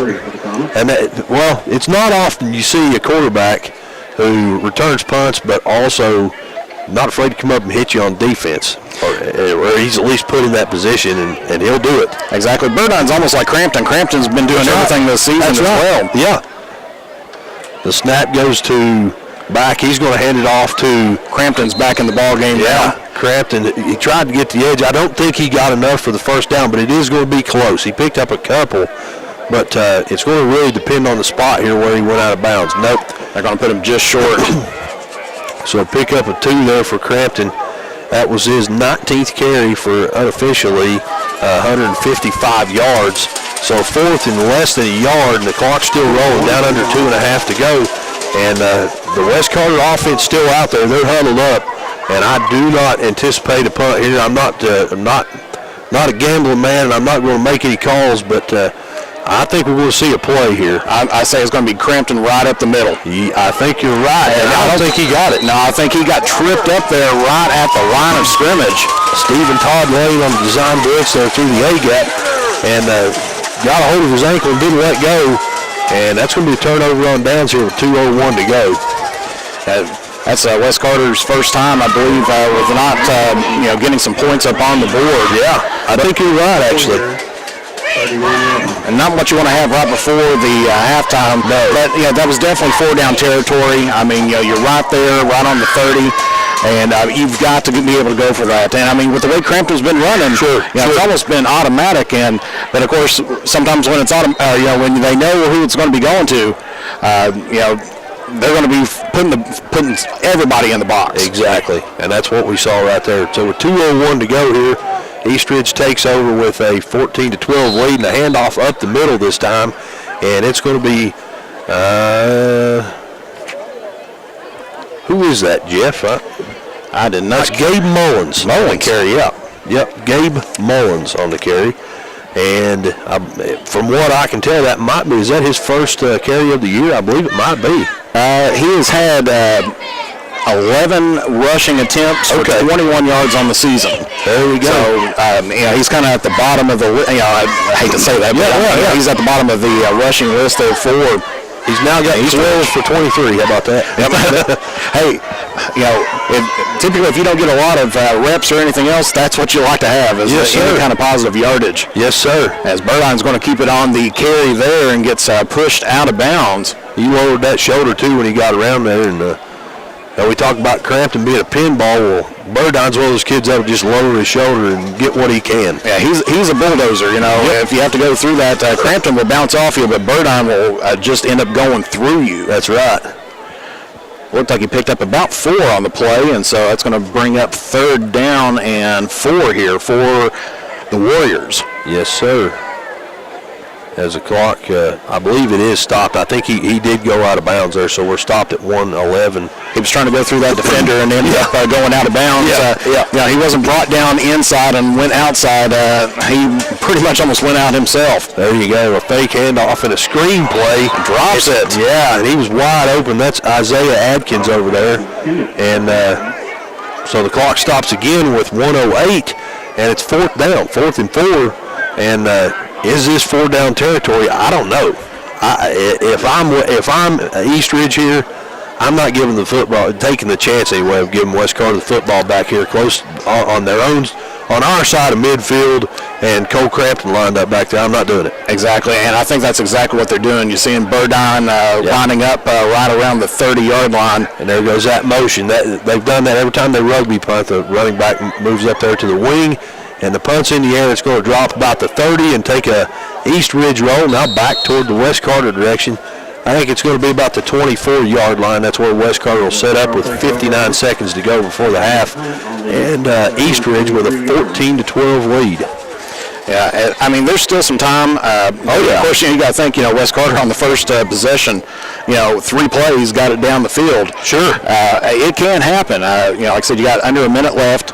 I'm sure that they're probably going to maybe throw in a passing play here just to kind of throw them off guard because they know that Crampton's been, hot tonight. Oh, yeah. And, they don't want to give him an open field, or an open pass down the field to easily put in 6. That's right. I'm with you. And it looks like West Carter's spreading out 2 on both sides. Yeah, 2 stack receivers out way wide on both sides. As back takes the snap, it's going to be a handoff to Crampton, who tries to get the edge, and he does so. He's off to the races. He crosses the 40, and he's going to be knocked out of bounds there. And I tell you what, the man who got a hand on him did a great job because there was nobody else back there. Oh, yeah, he turned on the Jets, and he was there, and he just barely got enough hands on him to knock off his path that he was heading in and going out of bounds. You're right. Ball was on the 23, now it's on the 36, so a 13-yard pickup here. And that was carry number 21 for Mr. Cole Crampton. Yeah, as I said last week, of course, I think he got hurt in the game, and so that's where he only had 11 rushing attempts last week. But he's definitely back into his full self here today. Yeah, I agree with you on that one. 2 backs in the backfield, ball's on the right hash, and 2 receivers to the right. Crampton's going to go in motion to the right, and back looks downfield, finds a receiver, but it's off the hands of number 4 there for West Carter. Yep. And that's going to be Logan Birds. And he was visibly kicking himself there on that one because that was a pretty sure bet of being a touchdown. He was over top. The ball was in perfect place, but just not able to haul it in. That's the second pass that West Carter's had that the receiver was downfield. The speed of West Carter, has got to, you got to say something about that because I mean their receivers, their running backs, they're beating their men. And that's exactly what you want to see. Absolutely. You just got to get, bring in the vacuum and set that ball in and hold on to it. Back takes the snap, another handoff. It's going to go to Crampton up the middle this time. He marches his way ahead, gets it almost to midfield, a pickup of about 10 or 11 yards anyway. And I think they're going to either measure it or they're going to go ahead and move the chains. Oh, wow, okay. I thought they were signaling to stop the clock. I thought they were going to measure. So usually on a first down, the officials will stop the clock. Yeah. I'm with you. Just to move the chains. Hand off to Crampton again. Yep. Gets it over toward that West Carter sideline and loses his balance. He bounced off a defender and lost his balance there on the sideline. And but it's more than enough for another first down. We've got a whistle and a flag over there on that West Carter sideline. It's behind the football. I'm not sure what the call is going to be here. I'm not sure if this is going to be a sideline warning or anything. I did not see anybody over there. Of course, they were stumbling that way. Got a hold. Yep, holding against the Comets, so this one's going to be coming back. Yeah. So that's 10 yards. Correct me if I'm wrong. 10 yards from the spot of the foul, right? Yep. Okay. And got a timeout, West Carter, with 26.6 seconds to go, and East Ridge with a 14-12 lead, and a couple scores to update you with from around the area. here before the half here at All Field with 4:14 to go till halftime. Betsy Lane 12, Fairview 0. In the second quarter, in Moorhead, the score Rowan County 7, Boyd County 0. And with 3:50 to go until half, Ashland 12, Greenup County 7. There's some good football games around the area, man. Absolutely. Yeah, we've got a barn burner here, and then but there's a lot of district games on, championships on the line here tonight as well. You and I were talking about that before we came on the air. There's a lot of games with some big time implications here tonight. Yeah, because especially with the way that the format is for the playoffs. You join in with your sister district. Sure. The 1 seed in one district plays the 4 seed in the other district, and then it goes 2, 3, and then they just kind of flip-flop around there. And so really, the winner here today is probably going to be facing Breathitt County. Okay. Because I think they are number 1 in the 7th district in 2A. Okay. So that's one of those teams that, I know that they're going to prep for. But that's going to be a tall order, going against Breathitt. Yeah, Breathitt County historically a pretty decent football program throughout the years.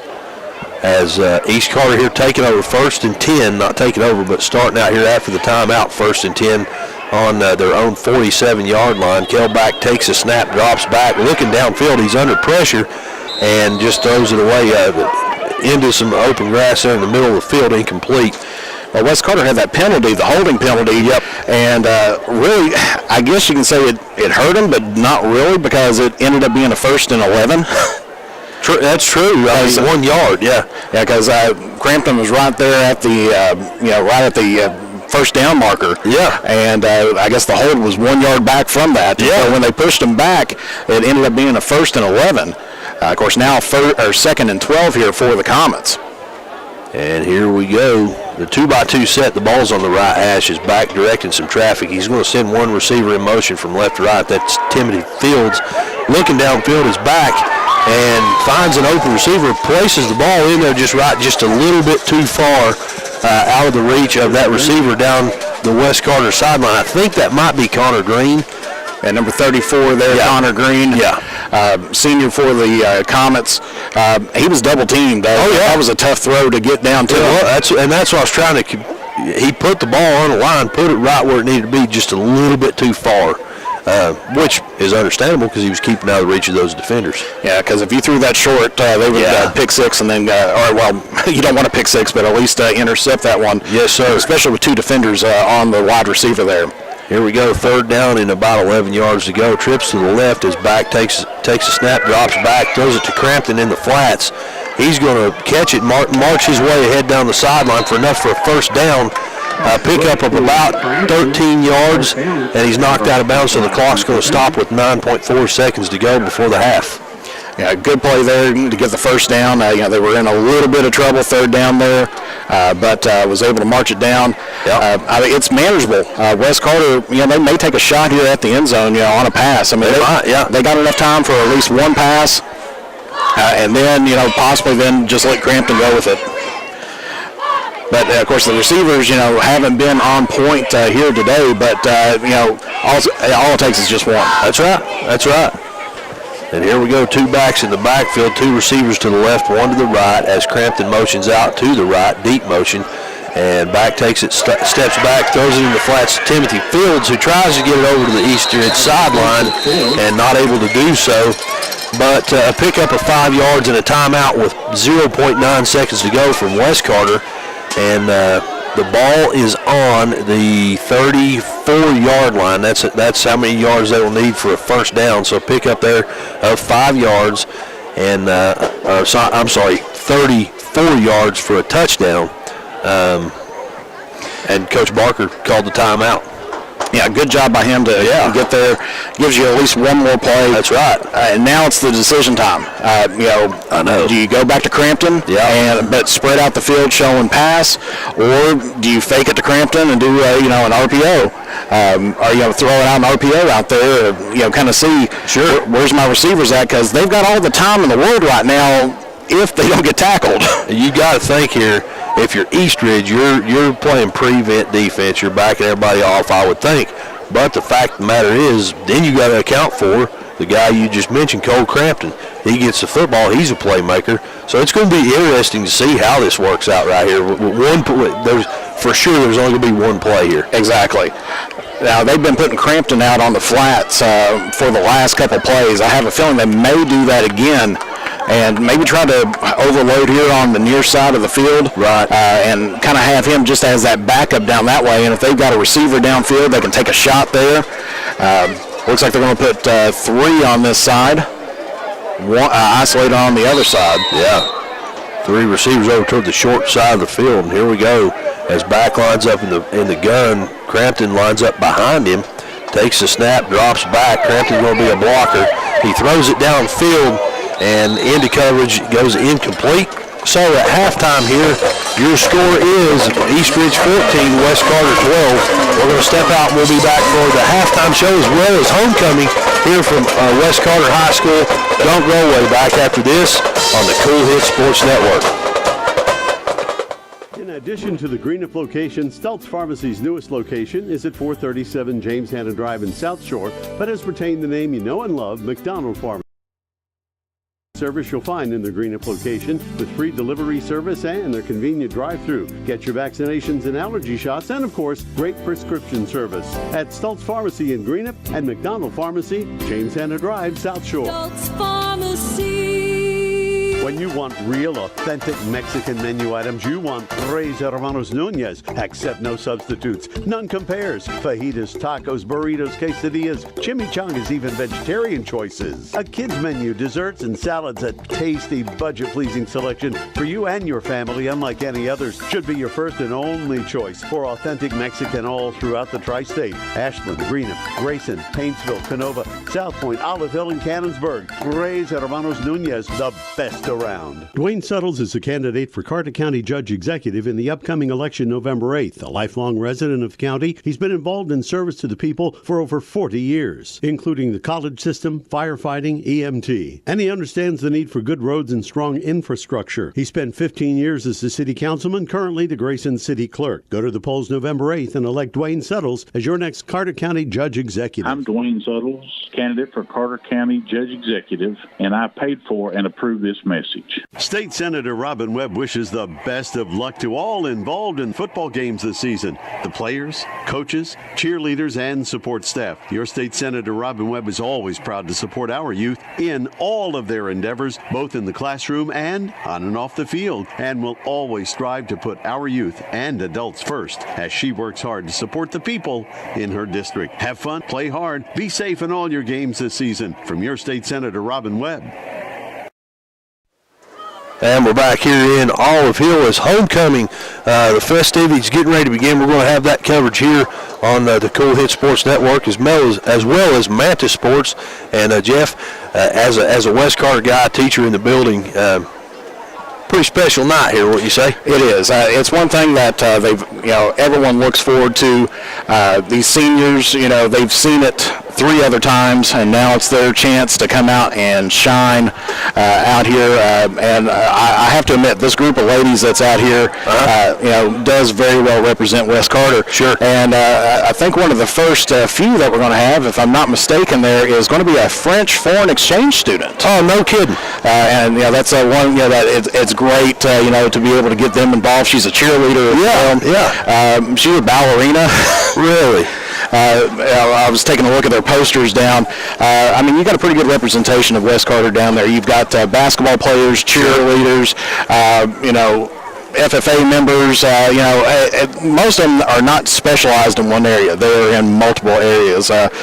You've got several, as we have the announcer here now getting ready to take over. Of the 2022 Homecoming Court and the crowning of the Homecoming Queen. Please direct your attention to the 50-yard line as we introduce tonight's homecoming candidates.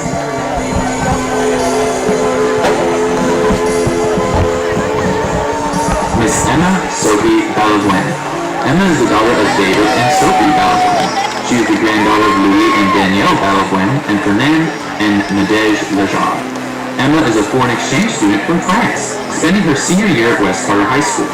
At West Carter, Emma is a member of the cheerleading squad, girls basketball team, and girls softball team. At home in France, Emma studied dance for 14 years and played girls basketball for 8 years. After high school, Emma plans to return to France to attend college, where she will study international business. Emma is being escorted this evening by her host father, Zach Stevens. Emma's favorite quote is, "Home is where the heart is." Emma would like to thank her parents for the opportunity to spend a year abroad, and the Stevenses for welcoming her into the family. She would also like to thank everyone at West Carter and the class of 2023 for all the memories she has already made with you. Miss Emma Sophie Balavoine.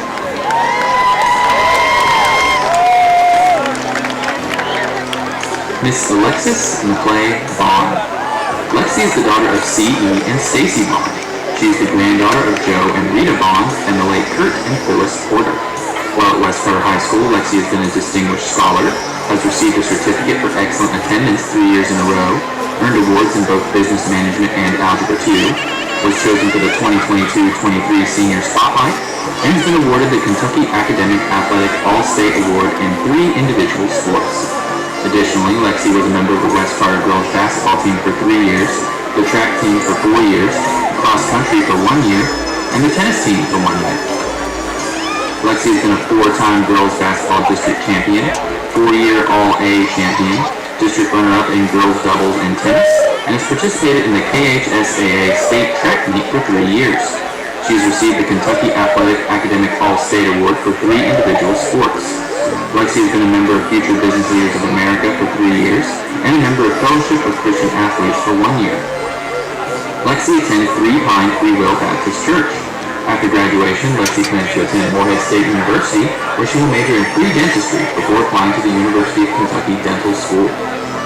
Lexi is being escorted this evening by her father, C.E. Bond. Lexi's favorite quote comes from the book of Psalms, chapter 139, verse 14. "I will praise thee, for I am fearfully and wonderfully made."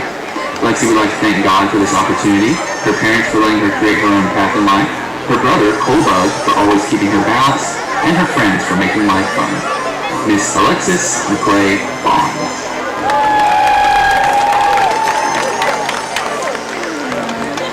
Miss Cameron Elaine Burton. Cameron is the daughter of Brandon and Charity Burton, and the granddaughter of Lowell and Wanda Burton, and Mitchell and Ellen Blevins. During her time at West Carter High School, Cameron has been a distinguished scholar and a member of the All-A Honor Roll. She has received an award in humanities and was a Kentucky Academic Athletic All-State recipient twice for 2 individual sports. Cameron was also chosen by her peers as the 2022 Prom Princess. After high school, Cameron plans to attend Bellefonte Academy of Beauty to become a nail technician and work with her mom at Hair by Charity. Cameron is being escorted this evening by her father, Brandon Burton. Cameron's favorite quote also comes from the book of Psalms, chapter 107, verse 1. "Give thanks to the Lord, for he is good. His love endures forever." Cameron would like to say thank you to everyone for this wonderful opportunity. She would like to thank God, her friends, family, teachers, and coaches for everything they have done for her, and the class of 2023 for all the amazing memories. Finally, Cameron would like to close with the following words of thanks. "Thank you to Brent and Garrett for memories that I will cherish forever. I love you boys." Miss Cameron Elaine Burton.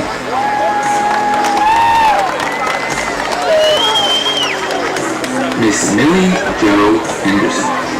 Millie is the daughter of Joe and Kate Henderson. She is the granddaughter of BJ and Bob Jones and Lonnie and the late Debbie Henderson. During her time at West, Millie has been a distinguished scholar, a member of the All-A Honor Roll for 3 years, and has received an award in social studies. Millie has been a student athlete for 4 years, participating in soccer and the 2022 Westie Award-winning girls basketball team, has been a 4-time basketball district champion, and has been to 4 All-A state championships. She has been awarded 2 individual Kentucky High School Academic Association All-State Awards. After high school, Millie plans to attend college to pursue a major in biology and eventually become a pharmacist. Millie is being escorted tonight by her father, Joe Henderson. Millie's favorite quote comes from the book of James, chapter 1, verse 17. "Every good gift, every perfect gift comes from above. These gifts come down from the Father, the creator of heavenly lights, in whose character there is no change at all." Millie would like to thank God for this great opportunity. She would also like to thank her family, friends, teachers, coaches, and the class of 2023 for the wonderful memories that she will cherish forever. Miss Millie Jo Henderson.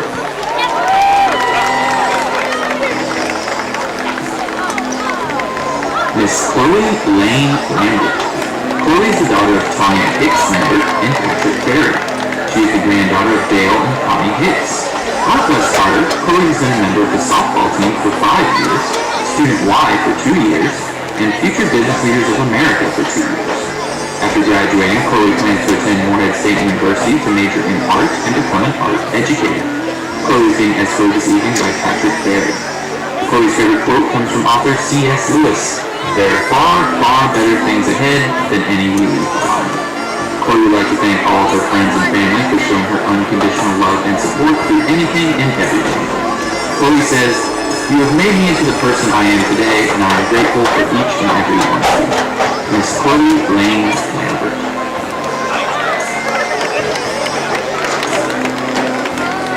Miss Brandy Lee McGlone. Brandy is the daughter of Janina McGlone and Landon McGlone.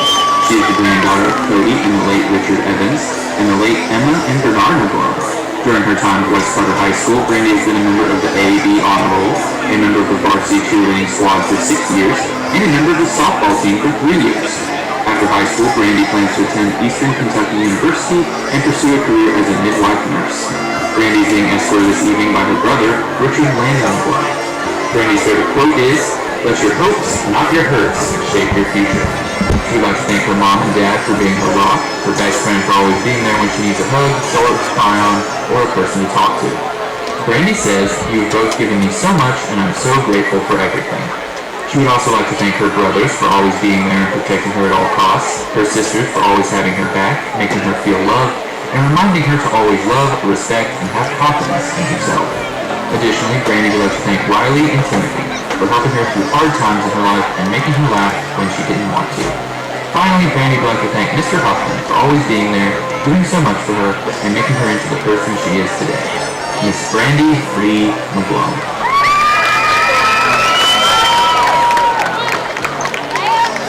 Miss Autumn Hunter Middleton. Autumn is the daughter of James and Alicia Middleton. She is the granddaughter of Cleo and Bonnie Middleton. During her years at West Carter, Autumn has been a distinguished scholar, a member of the AAB Honor Roll for 3 years, and has received awards in entrepreneurship, business management, and social studies. She has been a member of Future Business Leaders of America for 2 years. She has played soccer for 4 years and was an All-A champion each year she played. Autumn also received the Kentucky High School Athletic Association All-State Award for soccer. After graduating, Autumn plans to attend college to pursue a degree in physical therapy. Autumn is being escorted this evening by her father, James Middleton. Autumn's favorite quote comes from the book of Luke, chapter 1, verse 45. "Blessed is she that believed, for there shall be a performance of those things which were told her from the Lord." Autumn would like to thank her friends and family and everyone else who has been there and supported her in her 4 high school years and shaped her into the person she is today. Miss Autumn Hunter Middleton.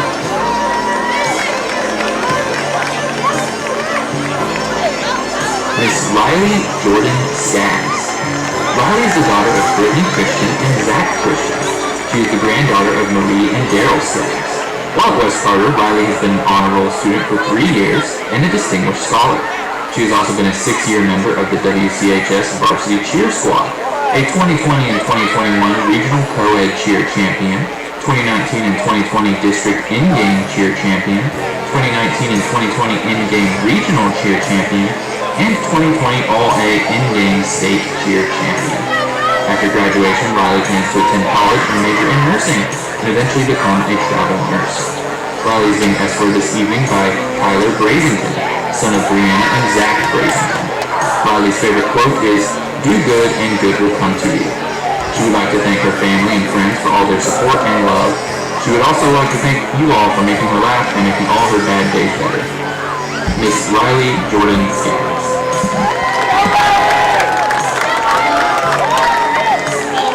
Miss Alyssa Morgan Stone.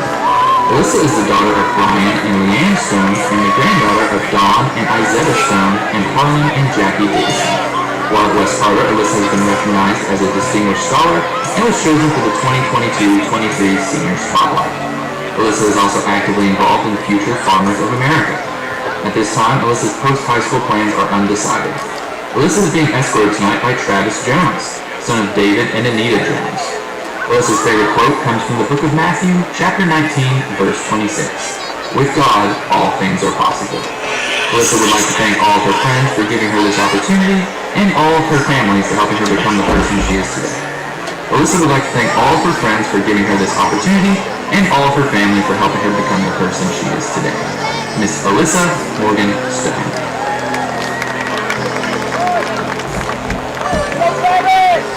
Miss Olivia Faith Webb. Olivia is the daughter of Paul and Tessa Webb. She is the granddaughter of Reuben and Rose Webb and Dale and Debbie Lewis. While at West Carter, Olivia has been chosen as a member of the 2022-23 Senior Spotlight. She is also a member of FCCLA. Upon graduation, Olivia plans to attend Morehead State University to study radiology science.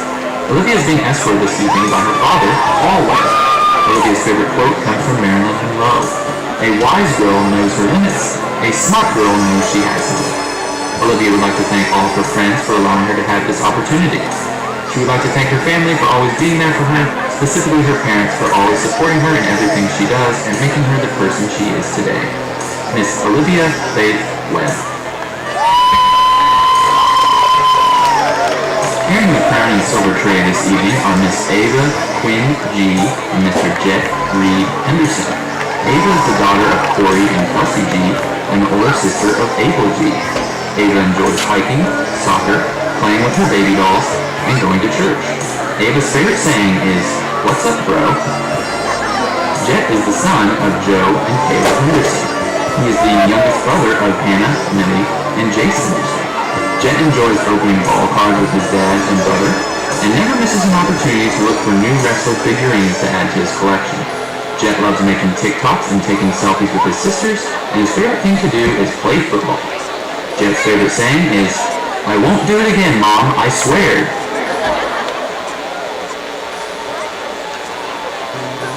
Returning tonight to crown the homecoming queen is the 2021 homecoming queen, Emma McGlone.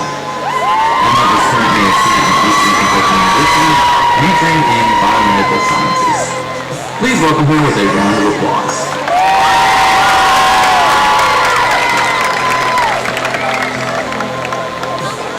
Ladies and gentlemen, your 2022 West Carter High School homecoming queen is Miss Alyssa Morgan Stone.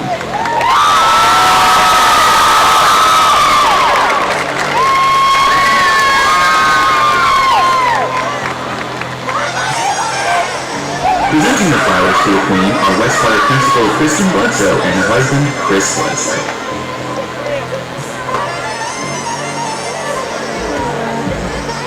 On behalf of West Carter Principal Kristen Bledsoe, Assistant Principals Daniel Barker and Corey G., and the West Carter faculty and staff, thank you for your attention during our homecoming ceremony.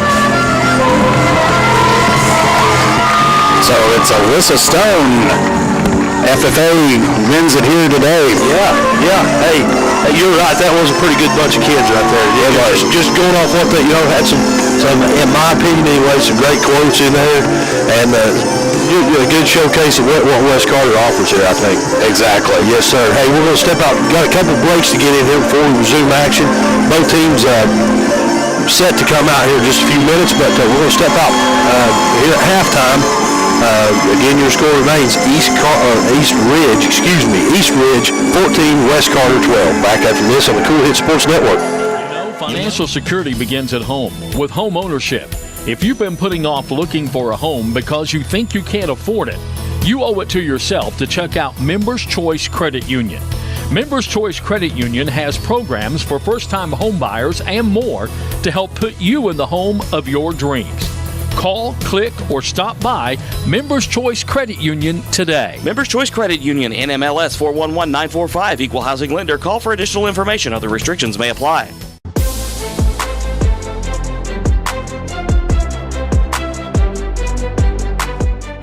We can dig it at Callahan Excavating. If you need drainage work, demolition work, mobile home lot preparation, pond cleaning, slip repairs, service line installation, parking lot or driveway work, or help with many other projects, contact Callahan Excavating at 606-225-0570. Callahan Excavating are proud supporters of local high school sports. As time goes by, don't forget to capture the moments that will create memories that will last a lifetime with Easterling Photography. No matter the occasion, we have you covered. If you need family portraits, engagement photos, prom pictures, senior photos, sports photos, baby pictures, and wedding photos, we are ready to work for you. You can find us online on Facebook or contact us at 606-286-0991 or at easterlingphotography@yahoo.com to schedule a photo session. In the upcoming election, vote Eric Ross for Carter County Sheriff. Eric is an experienced police officer and a dedicated family man.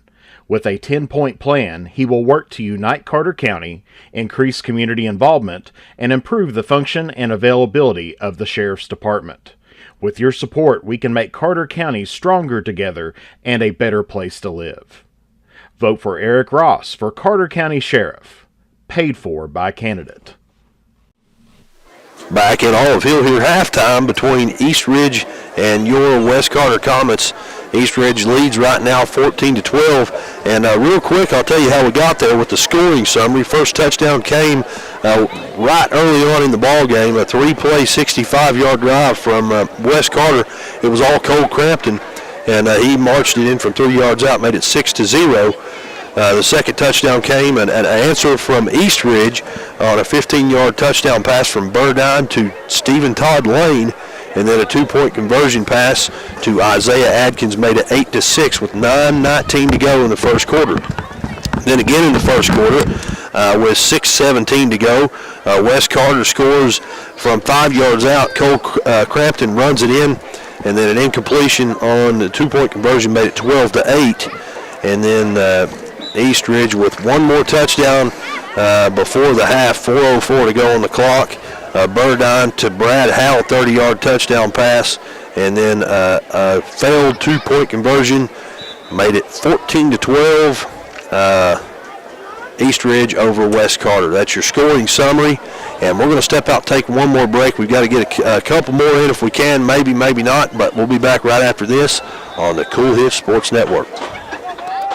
When you're heading out or restocking when you're heading home, Clark's Pump and Chop is the winning stop. From drinks to our awesome crispy crunchy chicken, Clark's has the best selection, the best prices, and the best staff you'll find anywhere. Clark's Pump and Chop. Return, refresh, refuel. Are you having trouble keeping your parking lot lit? Is customer safety one of your top priorities? If so, call River Cities Builders at 473-4112 for all your lighting needs. We have bucket truck and boom crane truck services. We have extensive experience in exterior lighting and parking lot lighting maintenance. No need to ever be in the dark again. Remember, call River Cities Builders at 473-4112 for all your lighting needs. We will light your path to success.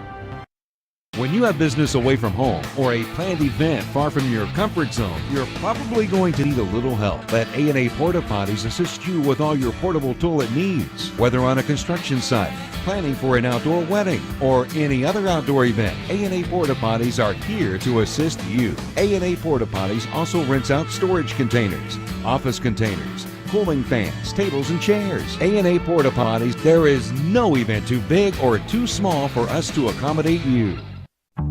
Doubt, stress, anxiety, frustration, that was yesterday.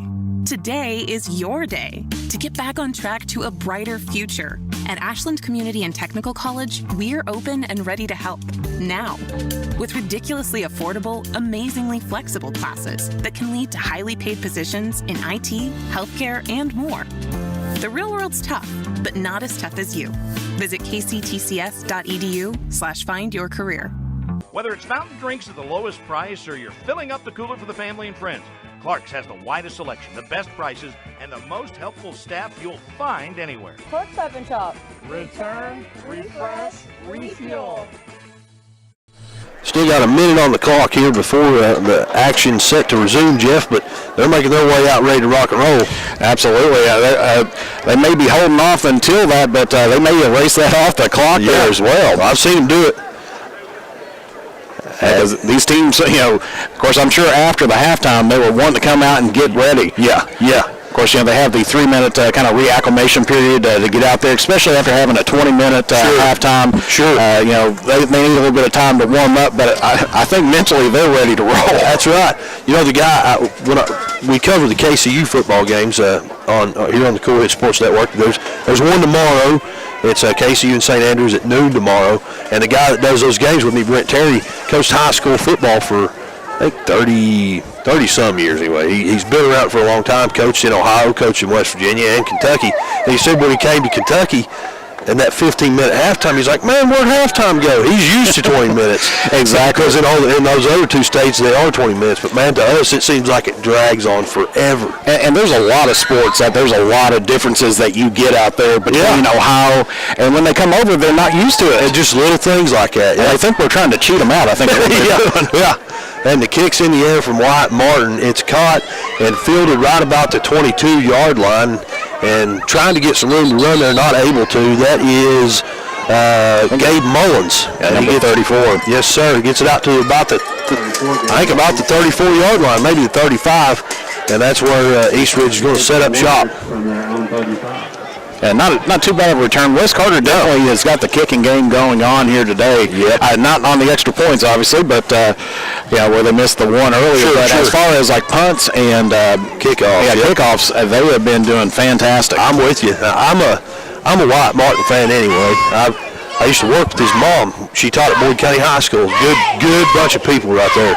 Handoff on first down is going to go to number 13. That is Isaiah Adkins, and he's going to bounce it outside, pick up about 5 yards on first down. Well, we got some laundry there on the field, and they put it back to right around the 36, so I'm going to assume this is probably going to be a holding call.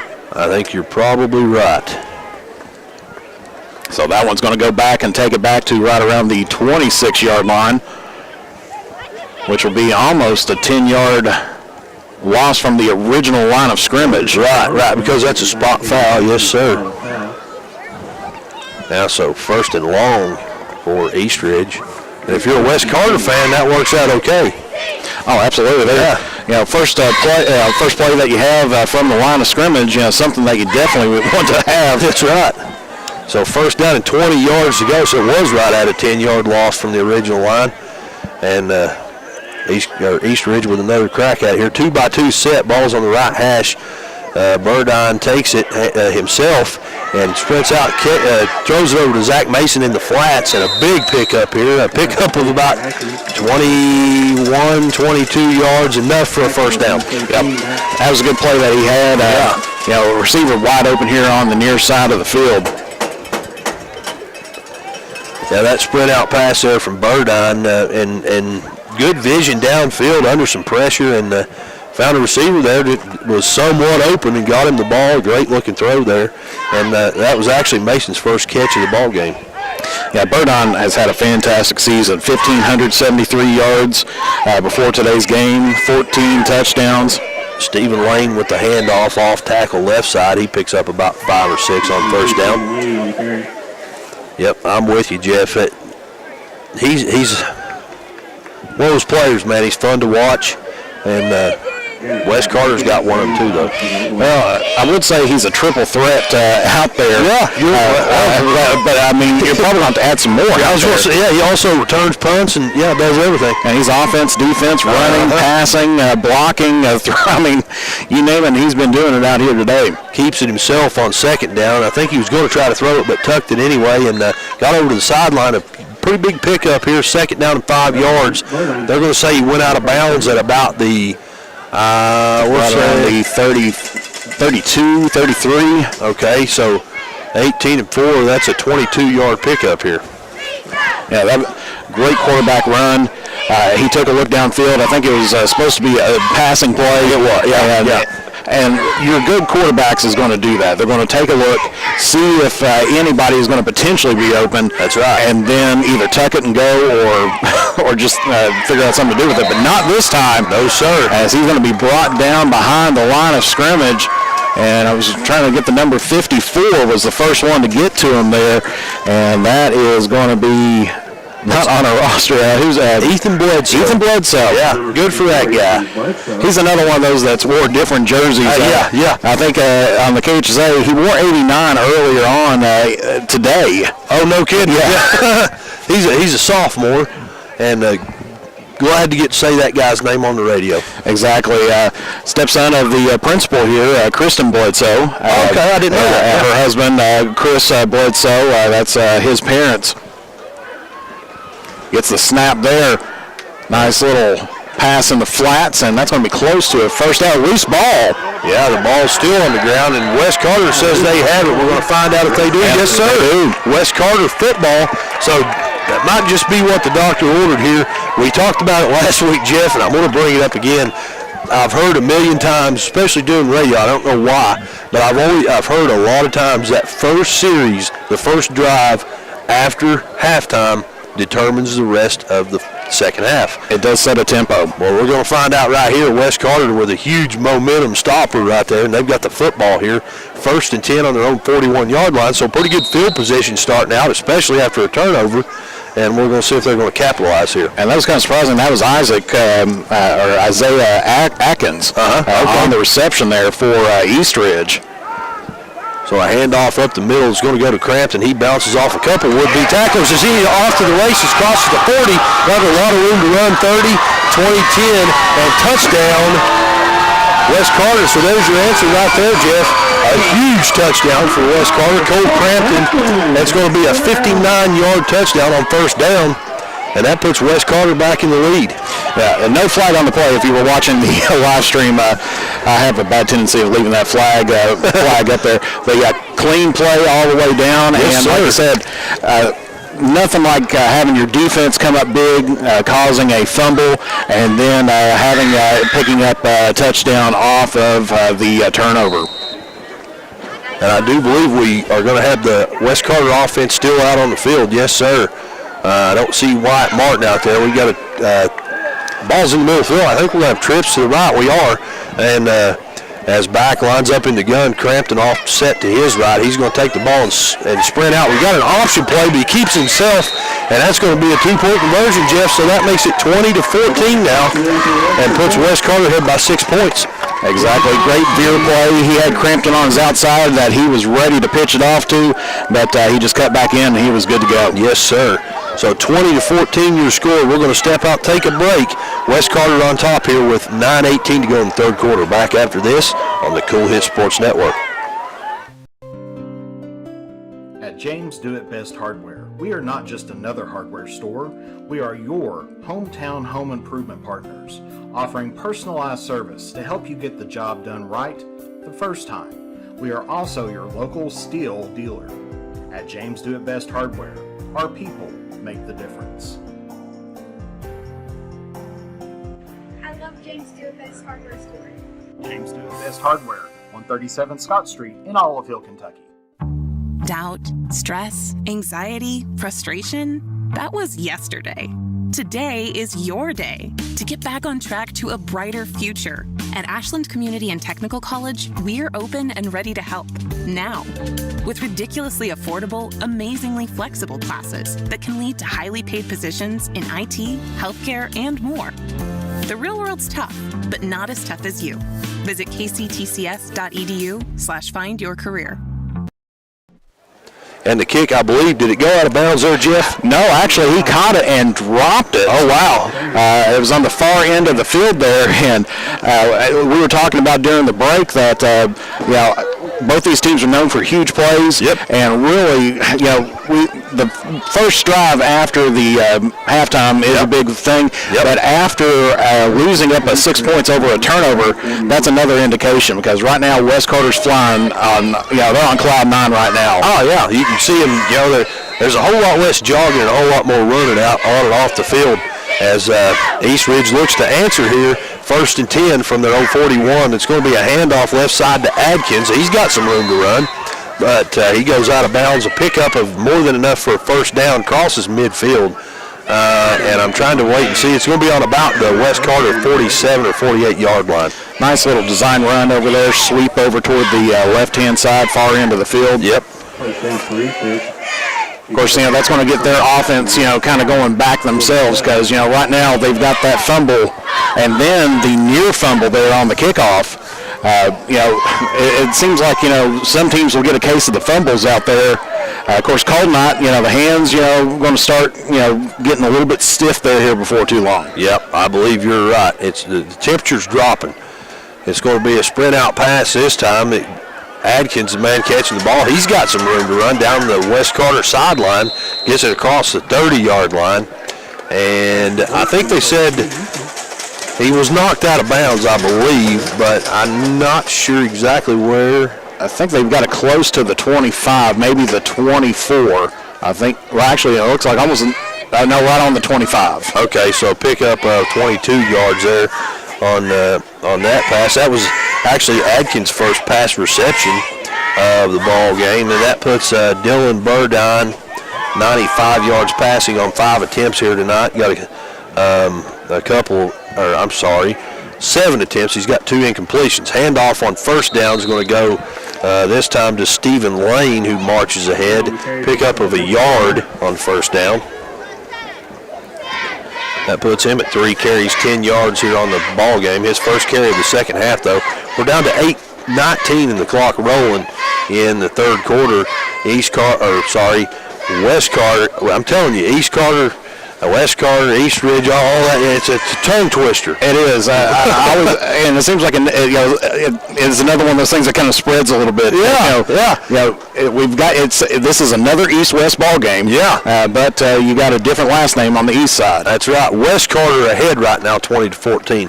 A pass out to the flats. Brad Howell catches it and marches ahead. A couple West Carter commissary in on the tackle. I don't think he got enough for the first. He definitely did not. He's about a yard and a half, 2 yards short. Yeah. So a pickup of maybe 7 there on that pass. Yeah, nice little, like I said, pass to the flat. West Carter, trying to keep everything in front of them. Yeah, I feel like we've said that a lot here tonight as far as the East Ridge passing game. Throwing it to the flats, just giving up those little nickel and dime passes. And there we go. You got another sprint out pass, but this time it's blown up in the backfield. Another great tackle there in the backfield on a design blitz. Connor Green, the man who brought the quarterback down the backfield. Burdine was trying to get out there and get the ball back out to the flats again, but Connor Green blew that one up in the backfield. Yeah, he's a scrambler out there, but Connor Green, he is a force to be reckoned with on this defensive end. I'm with you. So we're under 7 minutes to go here in quarter number 3 as it's 4th down and a long 5, maybe 6 yards to go. And I think we have a timeout over here. Yeah, we got a timeout East Ridge. We'll step out, take a break, Jeff, and we'll be back right after this on the Cool Hit Sports Network. Financial. Winter around the corner. It's time to tame or to remove those trees that could damage your property and cost you thousands of dollars in repairs. Don't wait until it's too late. Call the tree experts at Orcutt's Tree Service and Stump Removal at 606-356-8850 to schedule your free estimate. Orcutt's Tree Service and Stump Removal in Olive Hill, Kentucky are proud sponsors of local high school sports.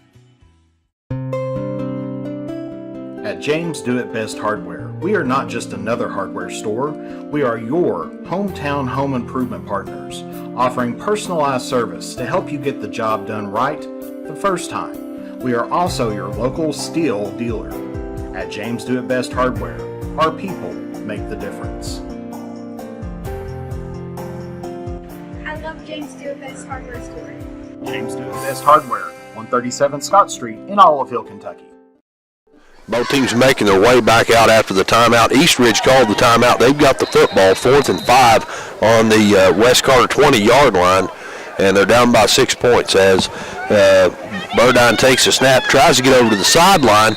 He does get some yards. It's going to depend on where the spot goes. He went out of bounds right about the 15-yard line, but it's going to depend on, they're going to move the chain, so he did get enough for the first down. And a good call there by Coach Burdine for East Ridge and a first down. Actually, he got, 8 yards, so he needed 5, got 8. And another example there of his playmaking ability. Yeah, great design play there and scrambling. I mean, that's just his style of play that he has been doing here all night long. And on first down here, we've got a flag upon the snap. We'll wait and see. I didn't see. Yeah, it's going to be a false start. Usually when it's thrown like that and blown dead, you can pretty much a done deal. It's a false start, so that was going to go against East Ridge. That'll back them up 5 yards, make first down of 15 from their own from the West Carter 17-yard line. And Jeff, here with 6:24 to go, West Carter, the only team that scored here in the second half, and a stop on this series would be huge. But anyway, wow! He caught it back again. Unbelievable. Pass batted there, almost an interception, and I think that was number 54 there. Who did we say that was? Was that Bledsoe? Ethan Bledsoe, yep, sophomore, and getting another shout out here on the stream and on the radio, man. What a play there. Yeah, batted that ball because he was watching the quarterback's eyes the whole time there. Yeah. Got his paws up, and then but good play by Burdine to pick it up as well. That's what I'm saying, man. Because I mean, he had the football knowledge to get out there and it's like, hey, that ball's up in the air, it's still live. And as soon as it fell in his hands, he was down on the ground.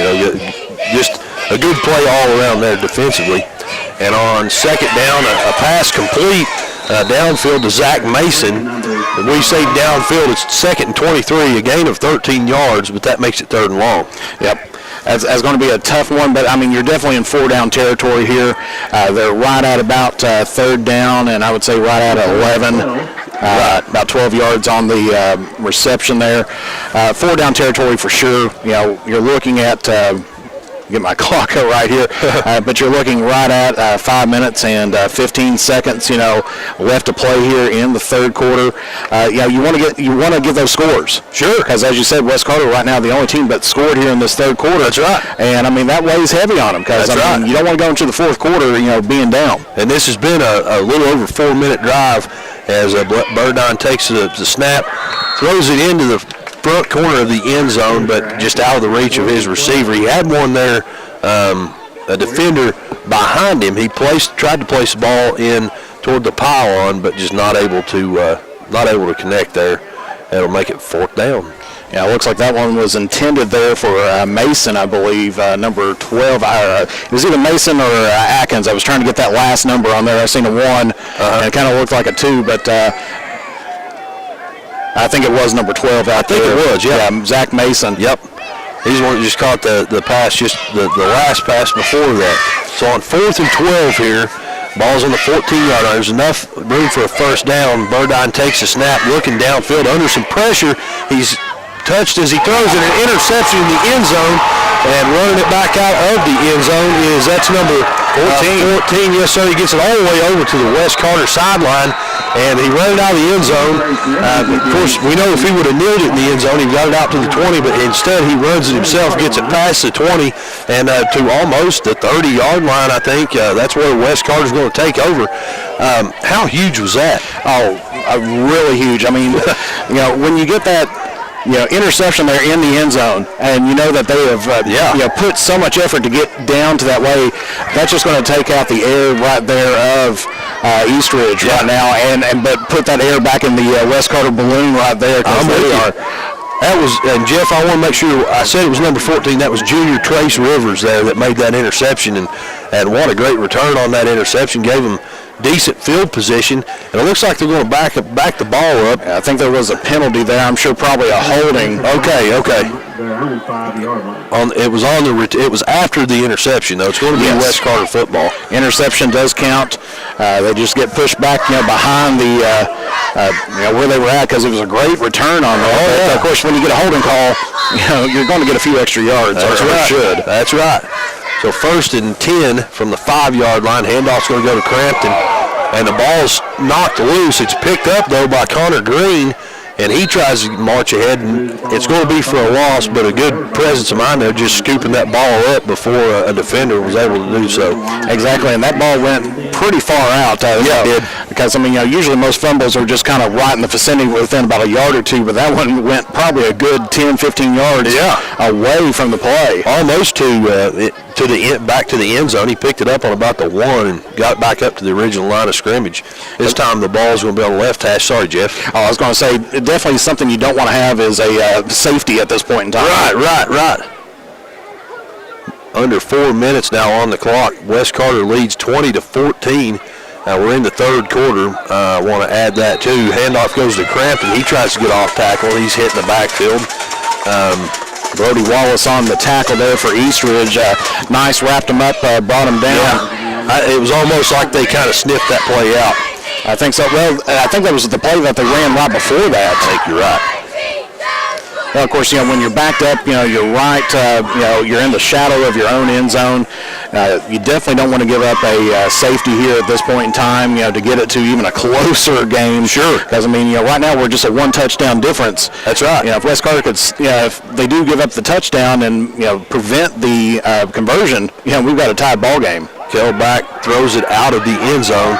And ball out of the reach of the intended receiver. He tried to get it downfield to Carter Green. Good pass coverage there from Eastridge. That'll make it 4th down, 4th and 10 from the 5-yard line.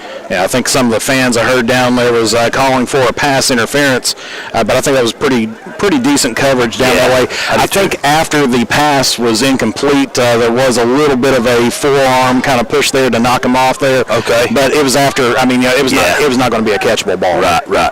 Yeah, and that's the main thing. That the ball was definitely not catchable. It was overthrown just a little bit. So we're down to 3:07 here in the third quarter, and West Carter back on their own 5-yard line. 4th down and 10 yards to go. We're going to see a punt. I see Cole Crampton lined up back there in the back of the end zone. He's the punter, and back deep to receive or return for Eastridge is the quarterback. That's number 2, Bodine. Yes, sir. Low snap. And that one's got a piece of it. Somebody got a hand on that thing. And that's going to set Eastridge up with pretty good field position here on this offensive drive. Yeah, they were going to get good field position pretty much either way. Exactly, yep. But I think they were at least hoping for an extra 20 yards down the field. I'm with you. At least maybe somewhere closer to midfield. Nonetheless, they're going to set up shop right around the 24, 25-yard line of West Carter. So they'll be 1st and 10. Almost in the red zone here is Eastridge here starting out on this drive. 3:02 to go in the third quarter, 20-14 West Carter leads. And here we go. Burdine takes the snap, hands it off left side to Adkins. He tries to get the edge, sheds off one tackler, and he's drug out of bounds. Number 17 there of West Carter, Cale Back, the quarterback. Hey, I'm telling, however you got that number, good for you. I was watching the whole time trying to get. I couldn't tell who that defender was. Well, I'll have to give it up to my little screen here that's on top of the camera. Ah, okay. Because I can zoom in just a little bit there, and I can. I got you.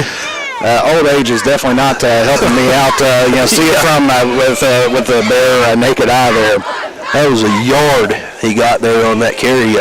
Isaiah Adkins. The only reason I'm bringing this up, it seems like we've said his name carrying the ball so many more times. He's carried 9 times for 76 yards. I feel like it's double the carries. I don't know.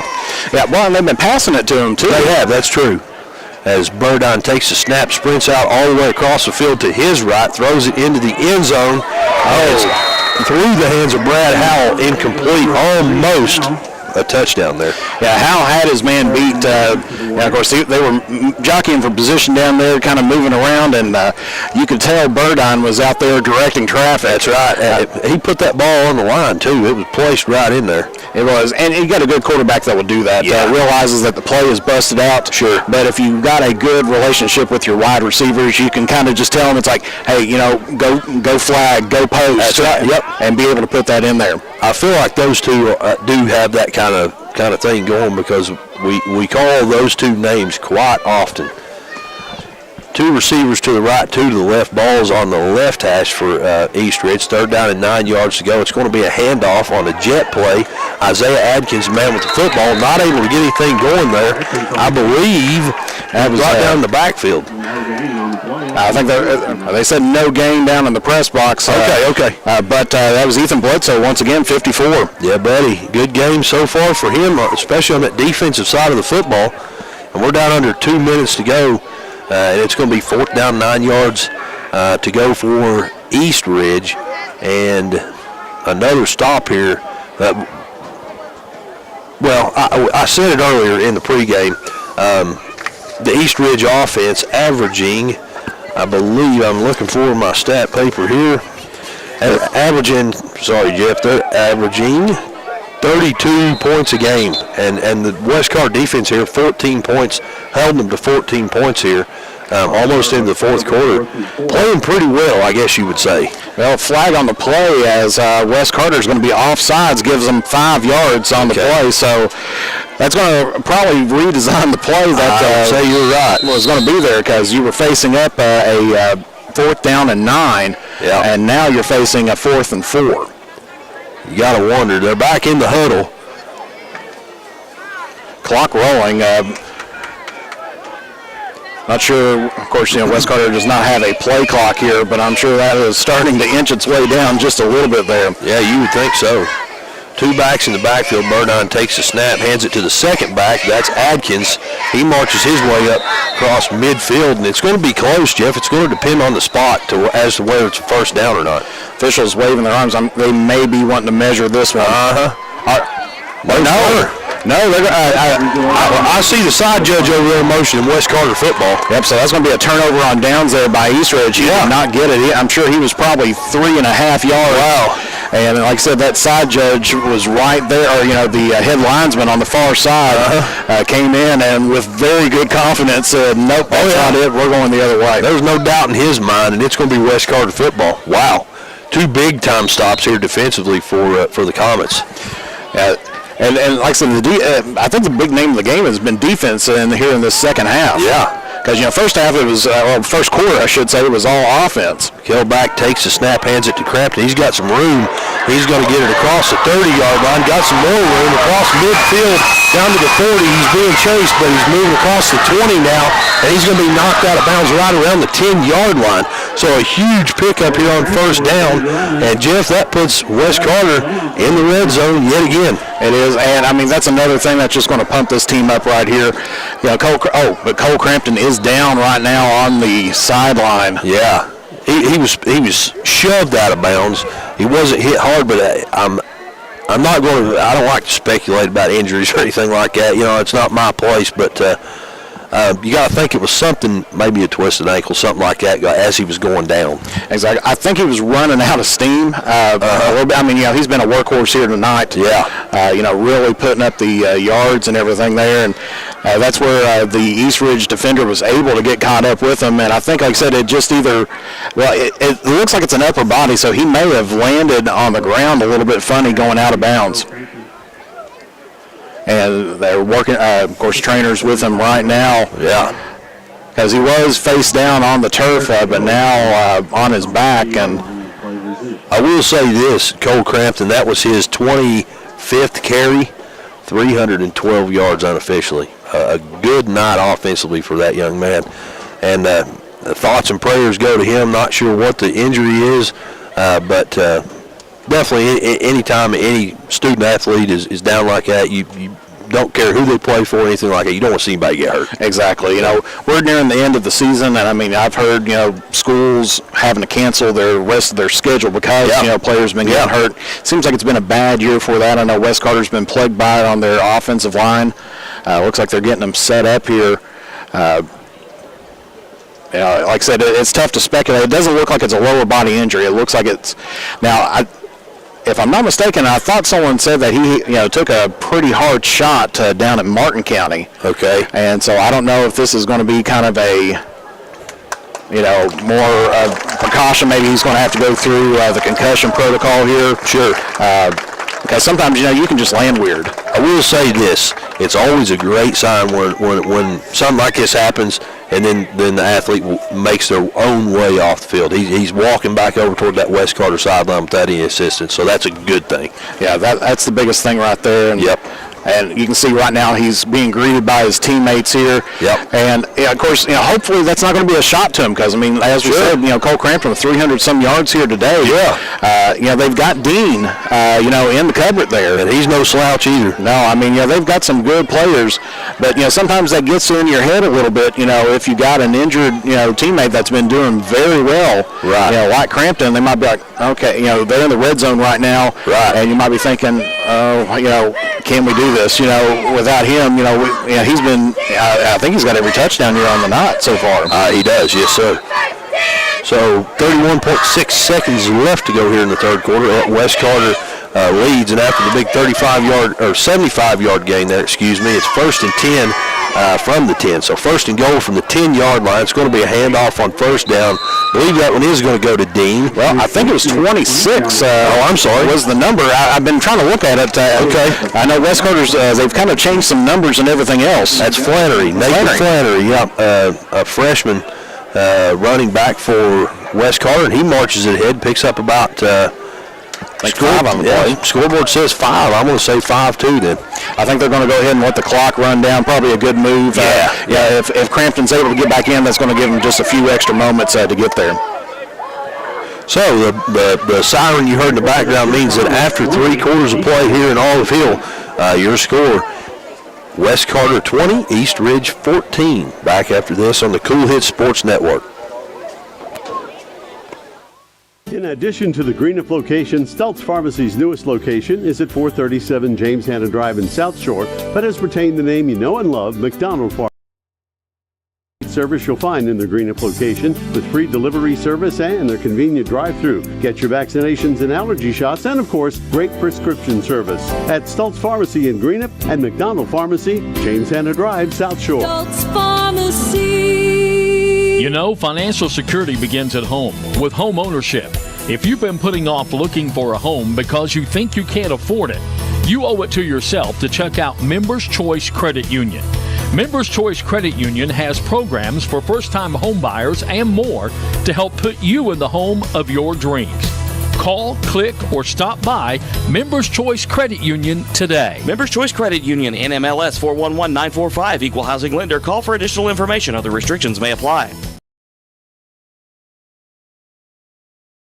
Teams making their way back out, and we're almost ready to rock and roll here for quarter number 4 from Olive Hill as West Carter leads East Ridge 20-14. Some scores to update you with from around the area real fast with 7:41 to go in the game. Ashland 34, Granite County 21.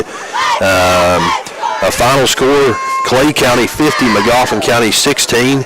And we got more after that here in just a few moments as on 2nd and 5, Kel Back takes the snap. He's going to hand it off to Flannery again. He's going to try to get the edge, but that play's just blown up in the backfield. So a loss of a yard or 2 here on 2nd down is going to make it 3rd and about 7. 3rd and goal from the 7, we'll say. Yeah, Flannery, a freshman for the Comets, a 5'10", 195 freshman. Okay. And like I said, this is a young team. Yeah, you're right. And, they've been doing fantastic here today. Of course, as we said, we hope and pray that Cole Crampton is fine. Can't quite identify him on the sideline. I haven't seen if they've had to take him back to the locker room or anything, if they're working with him on the bench. I think they've got him over there at the bench as Kel Back goes through his cadence on 3rd and 7, takes the snap, fake handoff this time to Flannery, and a bootleg pass is back. And that is one by Timmy Fields. Completion in the end zone. It goes through the hands of 2 defenders, and it's caught. But I do see flags over on the West Carter sideline. Now, Coach Daniel Barker's got his hands up, touchdown. But we'll wait and see before we say officially that it's a touchdown as to what the call is here. Yeah, because being on the far side of the field, it's going to be tough to tell because, of course, they're outside of the sideline warning area, really. I tell you what, though, what a move there from Kel Back. They're going to say ineligible man downfield for the Comets, and I'm sure they're definitely going to accept that penalty. Oh, yeah. Otherwise, touchdown. Yeah, and they're taking the points back off the board.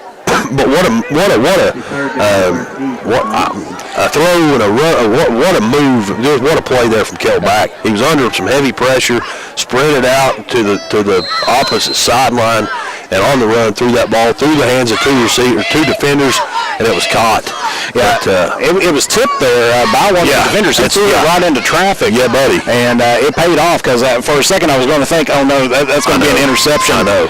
But Timmy Fields came up with it. It's almost like the miracle play that West Carter had against Russell.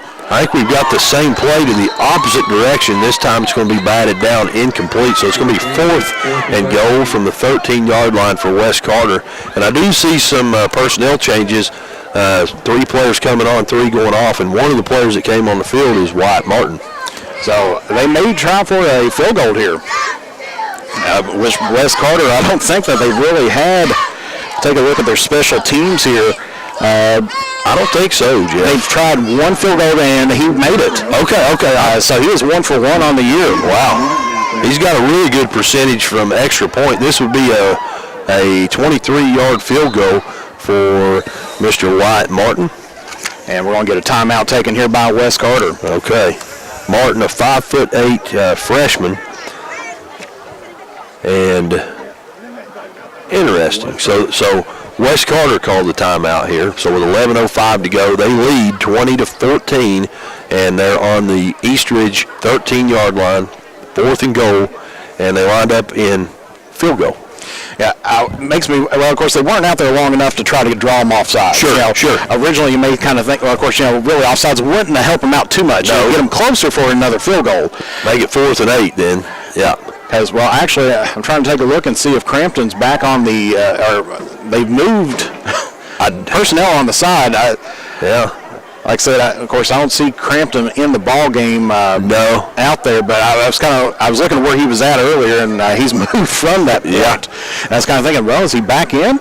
But I think they want to rethink it, and they're setting back up for a field goal once again. Yes, sir. Wyatt Martin's out there. Placeholder is going to be number 17. That's Quarterback. Quarterback, yes, sir. Usually your quarterback is your placeholder, especially in high school. And this will be a 30-yard attempt. It's up. And it's no good. Wow, it was close. I was waiting to see what the officials called there.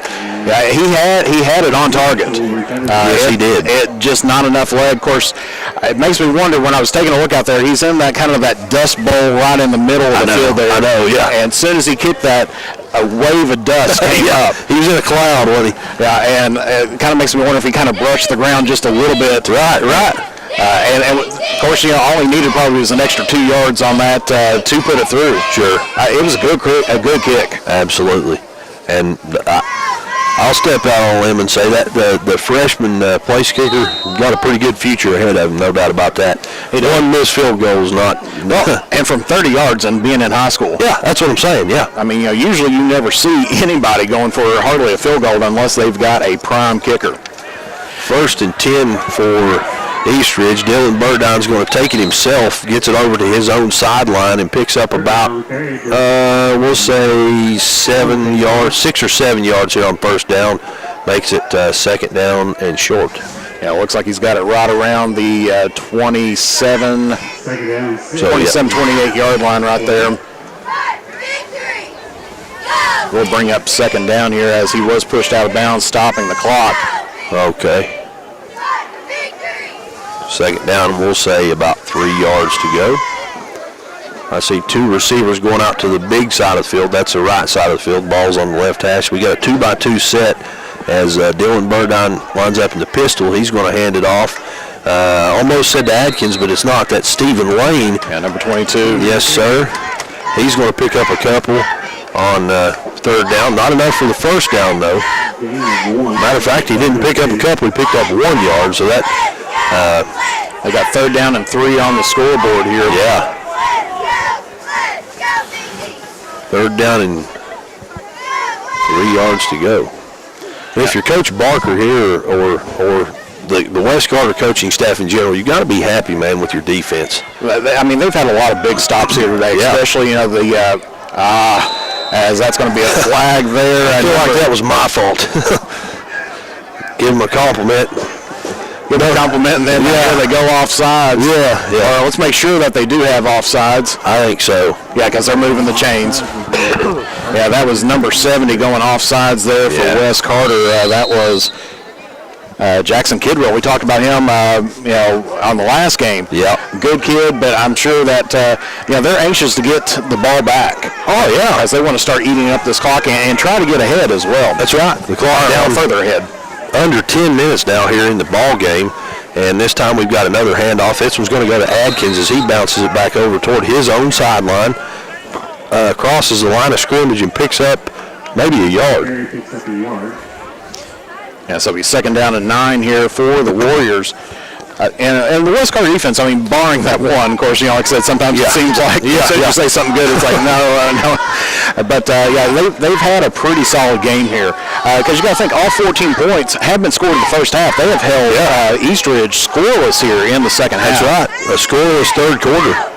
And like I said, I was saying there earlier, coming into this game, East Ridge averaging like 32 points a game. Yeah, they have been, especially with the explosive throwing there by Burdine, which he's going to take it himself, breaks across to the 39-yard line. Bring up third down here for East Ridge, but he's been very explosive out there. As far as passing and as we just seen there running, I mean he's a very football smart player. Yes, sir. And he is able to read that field. He's got the experience to be able to read the field and see exactly what do I need to do to get the yards down there. He's got good relationships with his wide receivers, able to direct traffic. I mean he is truly a general out there on the field for East Ridge. So he got 7 yards there. That makes it third down and 2 here. And he did get out of bounds, so the clock stopped at 9:06. And here we go. He takes the snap on 3rd and 2. He's going to take it himself again, tries to get the edge. Able to do so. Doesn't pick up much, maybe 4 yards, but more than enough. Yeah. Yep. He probably picked up at least 2 extra yards on top of what he needed to get. Right. So that will move the sticks. Gets it up to the 46-yard line there. Yes, sir. Down under 9 minutes on the clock now. It didn't get out of bounds, so the clock is rolling. And a fresh set of downs here, almost in midfield for the East Ridge Warriors. 2 on the far side, 2 on the near side. Takes the handoff. Yeah, sprays out deep. He's got a guy open too, but the hit was made there as the catch was being made. What do you think here, Jeff? I think it's almost a bang play. Yeah. Really. The back official ended up throwing the flag. It's going to be pass interference there against the Comets. And we'll see if that's going to be the 15-yard variety or if it's going to be spot of the foul. I think it's going to be 15 yards. I think so too. The way everybody's moving, I think it's a done deal. Because that was always one of the interesting things of when they brought in. It's like, well, it could be 15 yards or it could be, spot of the foul. That's right. It is going to be a 15-yarder. I tell you what, though, good pass coverage there from Wes Carter. Just and that was an excellent pass too. I mean, it was on target. He was right there neck and neck with his man, and like I said, it was probably a bang play. I'm sure that there was probably contact on both sides. That's right. There, but probably they judged that Wes Carter had just a little bit more to it. Sprint out pass is caught in the flats there by number 34 for East Ridge. And he gets it down almost to the 22-yard line. That's Connor Green. No, it's not. That's Gabe Mullins. Wrong number 34. Connor Green's a Comet. So Gabe Mullins on the catch there. And a fresh set of downs for East Ridge. Yeah, and he's been averaging out 10 yards per catch, so far this season. But no touchdowns yet there for Mullins. There's the snap. Burdine going to roll out toward his left again, and he's going to run out right around the 16-yard line. So big. That's a. You can't ask for anything else on first down. No. 7-8 yards. That was actually 5 or 6 yards, but either way, second mid-range, nothing wrong with that. Good run, and of course Burdine, you can tell, protecting himself. He's taking some shots and giving some shots here today. Oh yeah. Now acting a little bit more like a quarterback there, and taking it outside and stopping the clock. That's kind of one of the important things. Even though there's 8 minutes left, you want to give yourself a chance at least for another possession here. As Burdine takes a snap, spin move in the backfield. He's under pressure. I think that was a design middle screen there. And the ball's just dropped. He tried to get it up there to Stephen Lane. The pass was low, under pressure, and incomplete pass makes it 3rd and 5. He was glad that he had somebody there in the vicinity there. Yeah. Because he was still kind of mostly in the pocket. Of course, some may want to be thinking, could have been intentional grounding, but he had, it was on target there. Oh, yeah. It was off the hands of the receiver. Yeah, definitely. So 3rd and 5 from the 17-yard line. We saw in the third quarter 2 stops in the red zone from that Wes Carter defense here, and another one will be huge. Exactly. That's one thing that I'm sure they're looking forward to and trying to figure out, what do we do on here. trips to the right. Burdine with a running back offset to his left. He's going to take it himself, tries to get over to that short side of the field toward the East Ridge sideline. Not able to get much. That's fourth down. He's right there, right on the 17-yard line. So is where they put him at. Back to the line. That's it. Yep. That's a big stop on third down for West Carter. So 4th and 5 coming up here for East Ridge, and now it's do you take a shot downfield or you try to get the first down? I think at this point you try to get the first down. You haven't scored since the first half, and I'm not the East Ridge coach, but if it's me, I'm trying to get the first. Burdine under some pressure in that backfield, throws one downfield, and it's off the hands. Wow. Yeah, number 30, call. Yeah, that was off the hands of number 34 there, Gabe Mullins once again. And that would have been a touchdown had he caught that, but pass was a little bit underthrown. He had to reach down to try to get it, and that's going to be a turnover on downs, and another huge stop there for West Carter. I don't think there's any doubt about that. That was a huge stop. So we're under 8 minutes to go in the ball game, a 6-point lead, and you got the football back. And you said it a minute ago. I'll say it again now. Now's the time to control the pace of the ball game. Exactly. And if there's one thing, Coach Daniel Barker's good at a lot of things, but he's really good at that. Yeah, it looks like they may have Dean back in the lineup out here for the Comets. The handoff on first down is going to go to. Who is that? There's Dean. Dean, okay. Yeah, Dwaylon Dean. And they had Flannery in there during the last series, but now they got Dwaylon Dean out there. I'll bring up second down. Picked up maybe about 1 on the play. Yep. And Dwaylon's one of those downhill guys. He pretty much, when he sees contact coming, he's ready to rock and roll. He lowers that shoulder and he goes, and he has got some speed to him. He's a track. He runs track. Yeah. I think a distance runner, if I'm not mistaken. So he's got the stamina out there as well. Going out of the shotgun this time, hands it off to Dean once again. And another yard. That's his 4th carry of the ball game, total of 7 yards. I did want to say too, a big thank you to the hospitality here at West Carter. Athletic Director Ryan Rayburn, top of the line. He's good to me, I know that. Fine people. West Carter has had a really good series of athletic directors. Of course, Ryan was co-athletic director last year. Corey G was the athletic director last year. Ryan took the step up as Corey G is now the assistant principal. Oh, okay. I coached against Ryan. I was the middle school coach, football coach at Boyd County, and Ryan was here at West Carter. So. And a pass downfield is caught there. Yes, sir, right in the middle of the field. He gets it all the way up to the 40-yard line, so pick up 20 yards. And that's what I was saying earlier.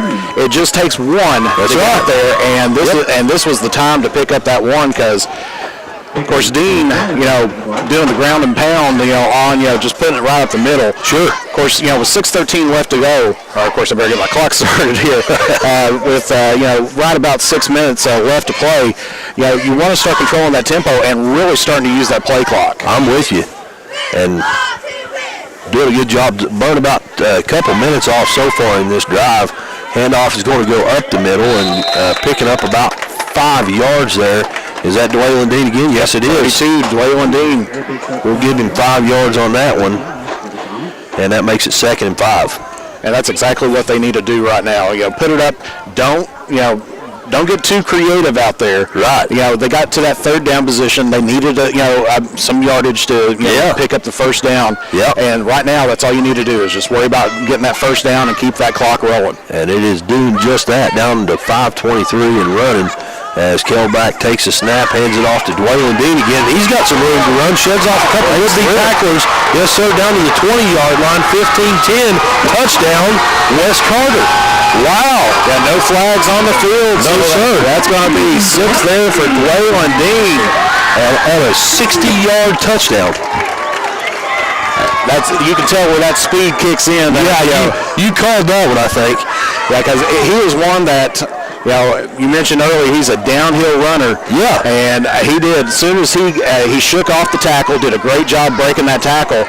And as soon as he broke that tackle, there was nobody there left to stop him. I mean, he took it off, turned on he hit the turbo button there, and went for the 6. I love it, man. And so far, this second half, when we went into halftime, it's 14-12, and this second half on the scoreboard has been all West Carter. It's now 26-14, and they're lining up for 2 here. I think you're right. Yep.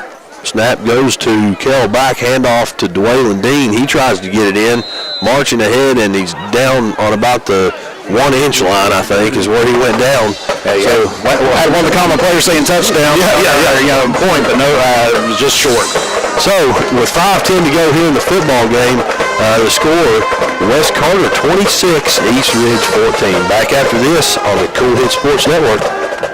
In addition to the Greenup location, Stultz Pharmacy's newest location is at 437 James Hanna Drive in South Shore, but has retained the name you know and love, McDonald Pharmacy, with the same great service you'll find in their Greenup location, with free delivery service and their convenient drive-through. Get your vaccinations and allergy shots, and of course, great prescription service at Stultz Pharmacy in Greenup and McDonald Pharmacy, James Hanna Drive, South Shore. Stultz Pharmacy.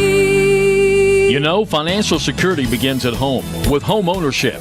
If you've been putting off looking for a home because you think you can't afford it, you owe it to yourself to check out Members Choice Credit Union.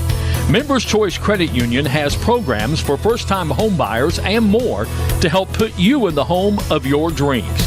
Call, click, or stop by Members Choice Credit Union today. Members Choice Credit Union, NMLS 411945, Equal Housing Lender. Call for additional information. Other restrictions may apply.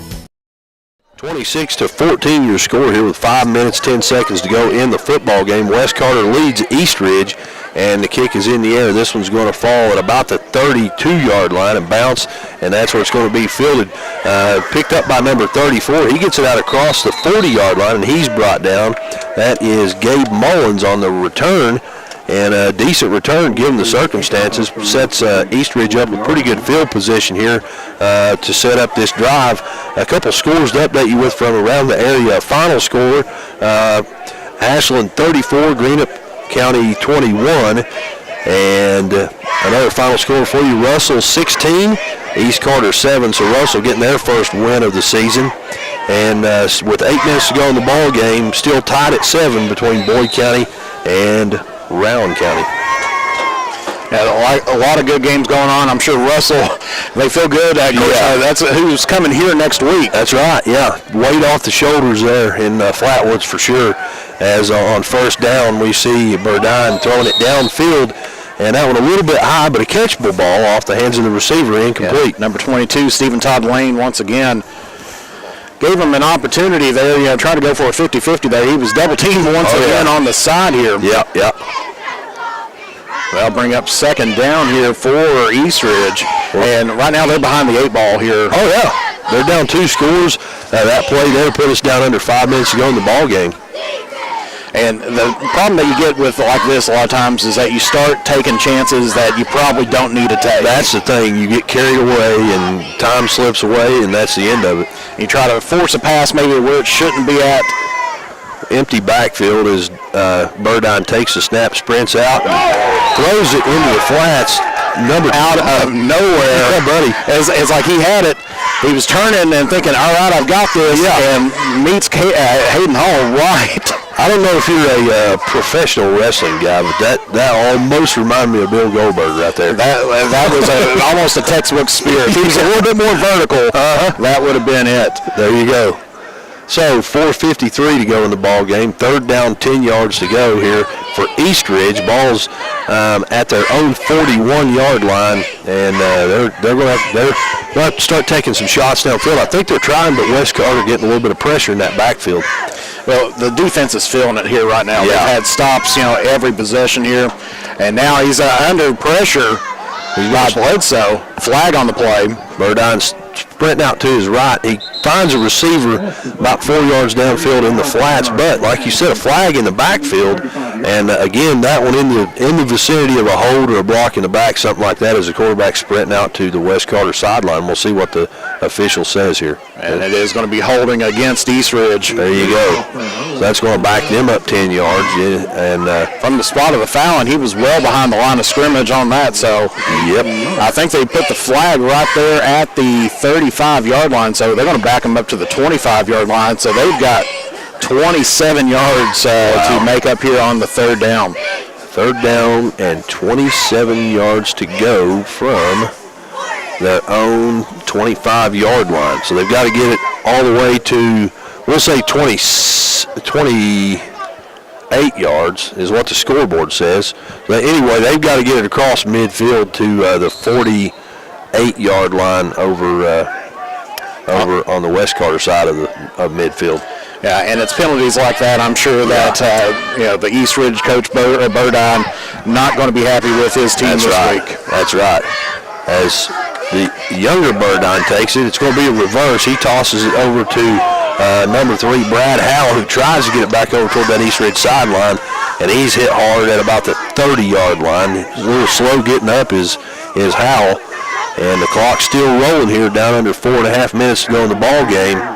And I think they picked up maybe 5 yards, on that. Just a fuzz over 5, because they're right there at the 30.5-yard line. I think they're going to put it on the 31. Okay, so we'll give them 6 there. But that's going to bring up 4th down, and so that's going to be trouble here for East Ridge. Yep. That holding call was detrimental to him on this drive. As Burdine gets it, fakes the punt. It goes deep, and that's going to be hit at the same time there by number 14 of West Carter. Yes, sir. That's Trace Rivers. The catch was almost made there, right at about where he needed to be to get the first down, and the ball was on the money. The receiver knelt down to catch the ball, and boom, Trace Rivers out of nowhere. And that's the second one in this series that West Carter has met them just head on. That's going to be a turnover on downs. Yeah, and great field position there for the Comets. They're on the 31-yard line. Yep. And, I mean, right now, 3:51 left to play. It's West Carter's game to lose here right now. They're going to have to do some very silly things. I'm with you. Right now, it's keep it on the ground. Sure. Cover the points and keep it on the ground. Of course, Crampton's still on the sideline. They've got Dean in as running back. Kel back, the man behind the center in the gun. He takes a snap. He's going to hand it off to Dwaylen Dean, who's hit in the backfield for a loss of about 1 yard. Yeah, I think that was number 50 on the tackle there for East Ridge, Anthony Cummings. And, that play just kind of, like I said, I think they were in the huddle on that one. But, it's to be expected. You're going to run it up the middle. Absolutely. And right here, the goal by Coach Barker and his staff is not score another touchdown. It's let the clock run out. Let's get to the house with a W. But we do have a timeout on the field. This one coming from East Ridge. Yeah, the East Ridge sideline. So with 3:46 to go in the ball game, West Carter leads 26-14. I do not believe, I'll check here, I don't believe, no more scores to update with from around the area. So we mentioned in the pregame, I'll mention it again here. Not that I'm a superstitious guy, but I do fully blame myself for an hour-and-a-half lightning delay that I mentioned how nice the weather was at a KCU game, and then started lightning, and we were sitting there for an hour and a half. But not that I'm superstitious or anything, but I think I'm safe to say this.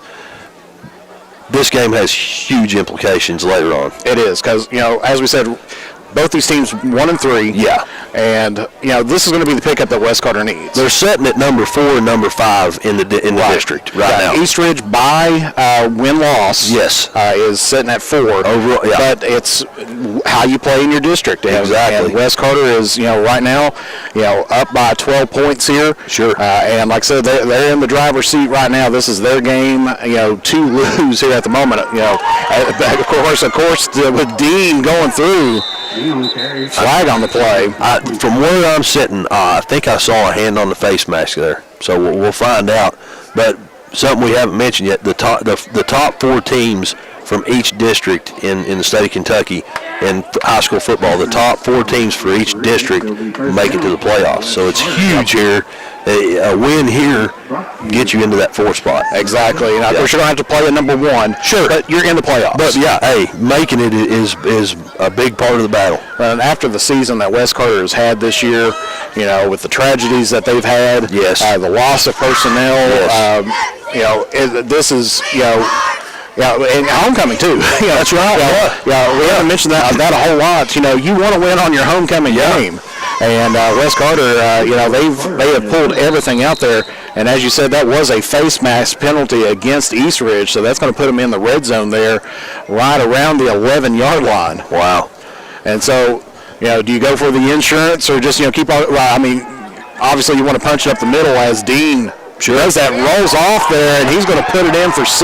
Wow. From 11 yards out, I think that one probably seals the deal, Jeff. Absolutely. Yeah, because that was one I was going to say, you know, you want to keep on running it up the middle, and if you just happen to score, you score. And that's what happened right there. Yeah. That's exactly what happened. Yeah, that was all effort on Dean's part because, you know, he broke at least 2 tackles on there, you know, breaking his way in and, you know, went in, you know, in full speed. Sure. And what we saw right there was not anybody running the score up or anything like that. That was just a coach trying to keep control of the football and marching it up the field, up the middle. And like you said, Waylon Dean, man, that 2nd, 3rd, and 4th effort. And 6 points later. Wyatt Martin out now to tack one more on here as the snap comes. He kicks it up in the air, and it is good. So after the PAT, the score now 33-14. West Carter leads East Ridge. Back after this on the Cool Hit Sports Network. Fountain drinks at the lowest price or your friends. Clark's has the widest selection, the best prices, and the most helpful staff you'll find anywhere. Clark's Stop and Shop. Return, refresh, refuel.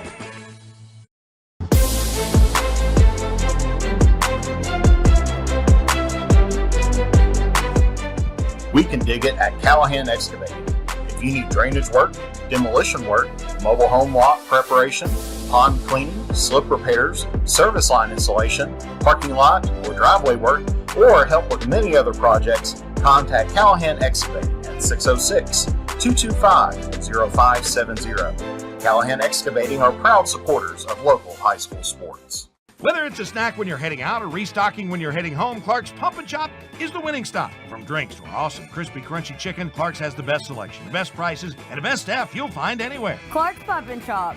Return, refresh, refuel.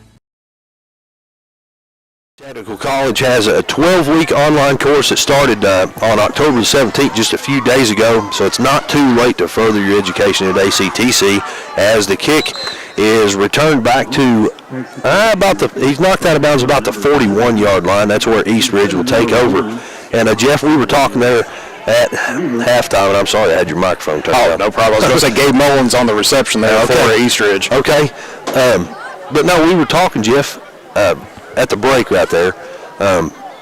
East Ridge has not scored in the second half. That's huge, man. Yeah, that says a lot to your West Carter defense right there. Yeah. Because, I mean, you know, it's not that they haven't been playing well. Exactly. You know, probably the thing that you can probably say about East Ridge, you know, what's really hurt them in this second half has been penalties. Right. I think, we only have one penalty in the first half, not barring the kick out of bounds. Yeah. I never count those anyway. Burdine going to throw it here on first down. Throws it over top of his man, and he's going to bring up second down here. But flag on the play on the opposite side of the field. I'm not sure what that one could be all the way over there. I do see Coach Barker out on the field asking a question there. And it's going to be another ineligible man downfield. There's been a lot of those here today. I've noticed that. I think both teams have had at least one. Yeah, I think East Ridge has had 2 because they had one on that scramble play. Yep. That it took forever to get through. Yes. And, that's going to happen. Yep. West Carter did have one themselves, and so this is the second one on East Ridge. There you go. That'll make it 1st and 15 now from the 42-yard line for East Ridge. Clock down to 3:04 here in the ball game. And once again, a good play brought up by another penalty. That's right. as Burdine takes a snap. He's going to drop back, look downfield under pressure. The ball's knocked loose, and that's going to be, I think East Ridge. I almost said that's going to be West Carter football, but not able to haul it in there. And a heads-up play there by the quarterback, getting back over and getting that football. Yeah, it was one of those plays that West Carter should have had that, but as soon as it got there, I think when he landed on it, he got his chest right on the football. Squirted out. Yep. And I'll tell you what, the temperatures dropped here. It was 59 degrees at kickoff, but I'm not sure what it is now. It's a lot colder than that. Yeah, I think it says it's 56 right now. So, it's went interstate speeds down to regular highway speeds now. Yeah, there you go. So, all I know is I'm cold sitting up here on top of this press box, and that probably has something to do with it too. Cold fingers and all that kind of thing. As Burdine under pressure, he's going to take it himself, gets it over to the East Ridge sideline. Not knocked down, but knocked out of bounds after a pickup. And there's another flag comes out there. Oh, my goodness. This might have been a little bit of extracurriculars, and I see official kind of pointing there. It may be a sideline warning, I'm thinking. I think you're probably right. Because I'm seeing the side official here. No, it's going to be unsportsmanlike. Oh, my goodness. On East Ridge. Yes. Okay. So that's going to be another 15 yards back. So that's going to put them. They were at second and 22. My guess is second and 22, Jeff. I think when Burdine was hit out of bounds there, that somebody on that sideline probably said something like that, and got him 15 yards out of the deal. Yeah, so that's going to back him back even further. That's going to be 37 yards, it looks like now. Yep. I think he's at 32 yards. They say 32. Either way, a long way to go. And once again, another penalty that negates a positive play there for East Ridge. That's right. And of course, I mean, I know they're getting frustrated out there. Oh yeah. And a check down pass there. It's going to be completed to Stephen Lane. He tries to get over toward that West Carter sideline, and he's brought down after a gain of a couple. That's going to make it 4th down and long now. Caden Thompson on the tackle there for West Carter. Great pursuit there on out there in that kind of no man's land out there. But West Carter with a couple defenders in there, making it happen. Now it's one of those times you just want to play.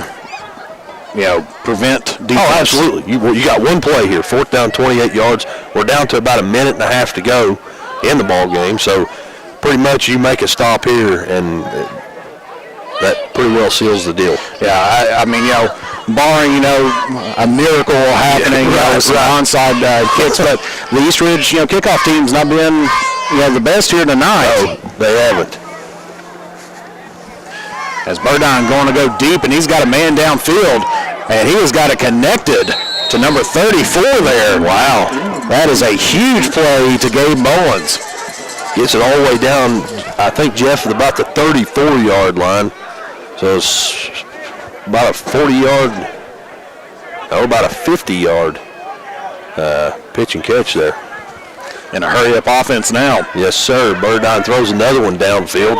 This one's going to be knocked away incomplete. Yeah, Mullins was the intended receiver there. No flag on the play. Do apologize to our stream viewers. That's I got to say, that's the one thing. I think I hit it, and I think it's the cold hands that we've been talking about. I think I hit it, and the computer screen's not like, we're not going to have that. But, I mean, good pass. Just a little bit off target. Sure. They're in the hurry-up offense. Of course, 51 seconds now, and now it's just in desperation mode. Yeah. It is what it is.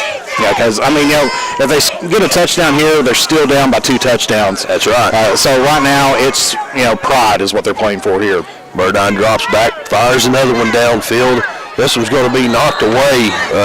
The ball was underthrown there, but great job by Hayden Hall knocking it away. Almost had the interception.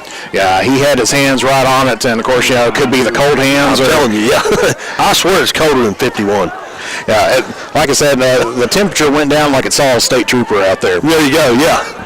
Got to love our boys in blue and everything else, but yes, sir. But the temperature has dropped down, and that's going to bring up 3rd down here for East Ridge. And like I said, 45 seconds left.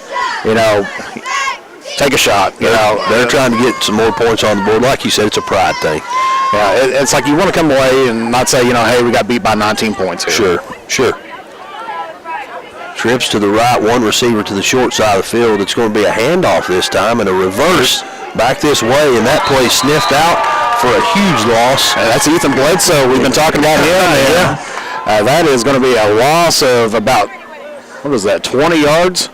Or no, 15 yards. About 15, yeah. About 15 yards there.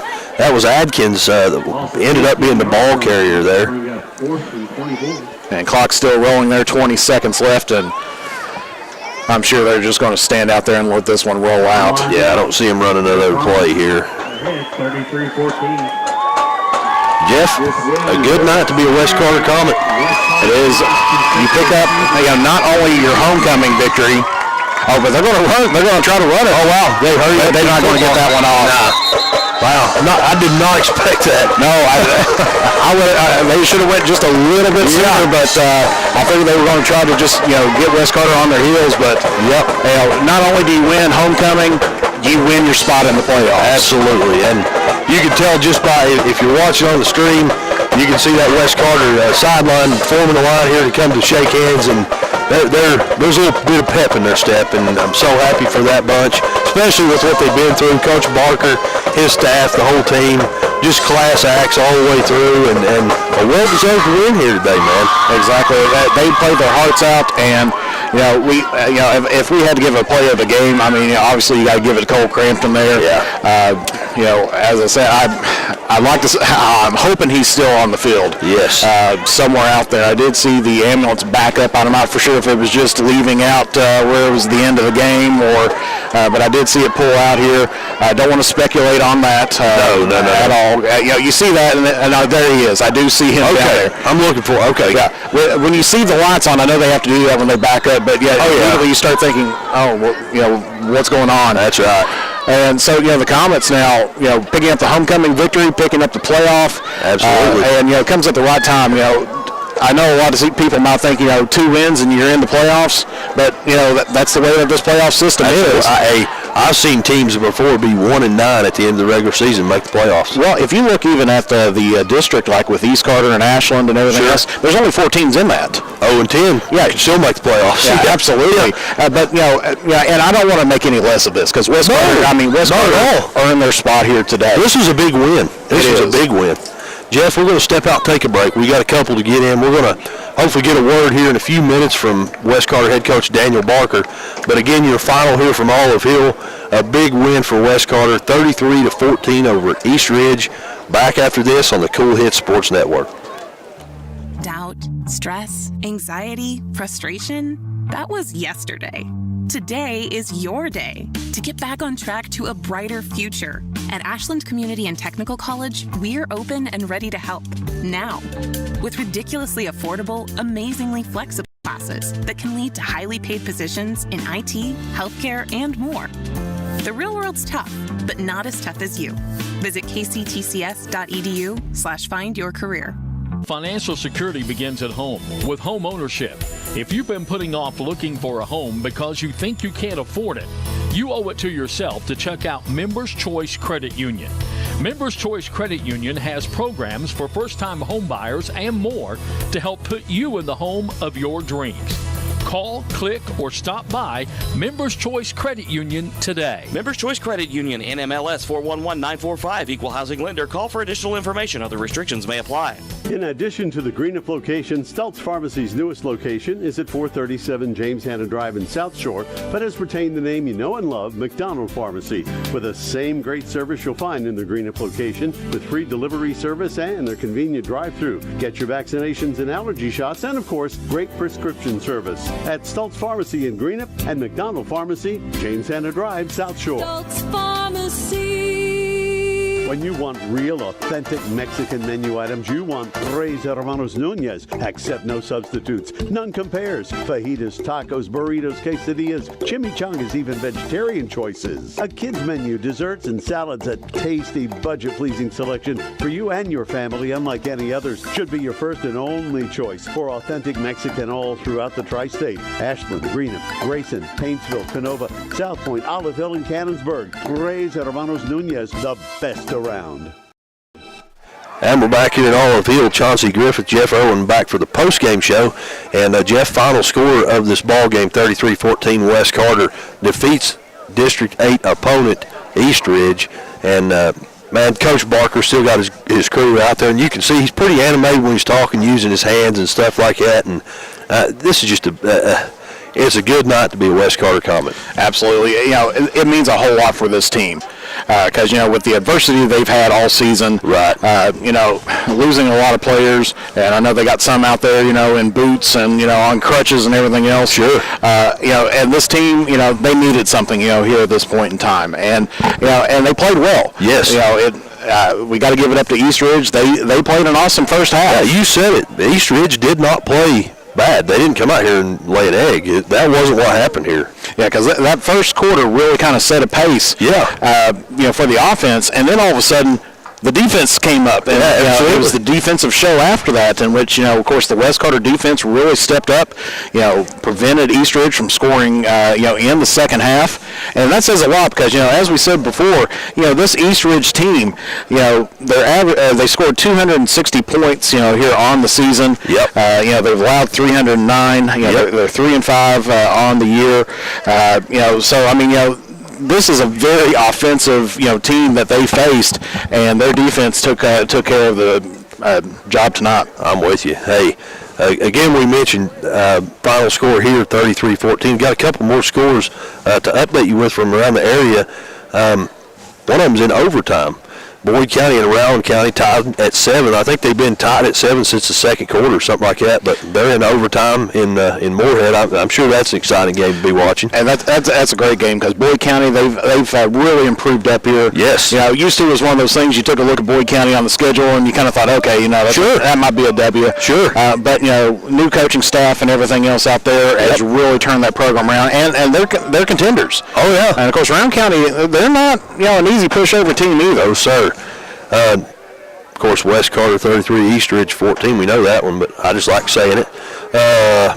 Raceland 38, Paintsville 7. That's with 4 minutes left to go in the ball game.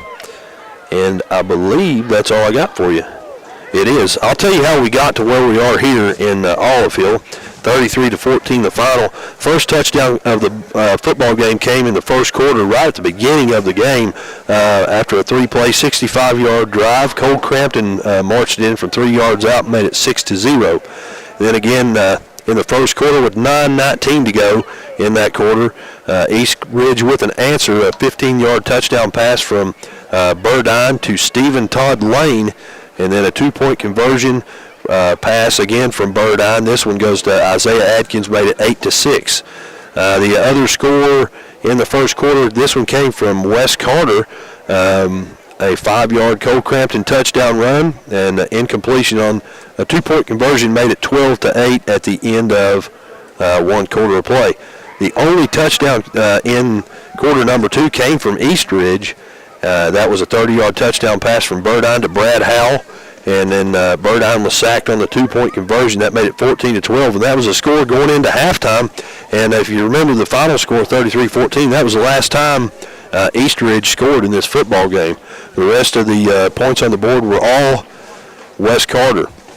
In the second half, one touchdown in the third quarter for the Comets, a 59-yard Cole Crampton, touchdown run, and Kel back.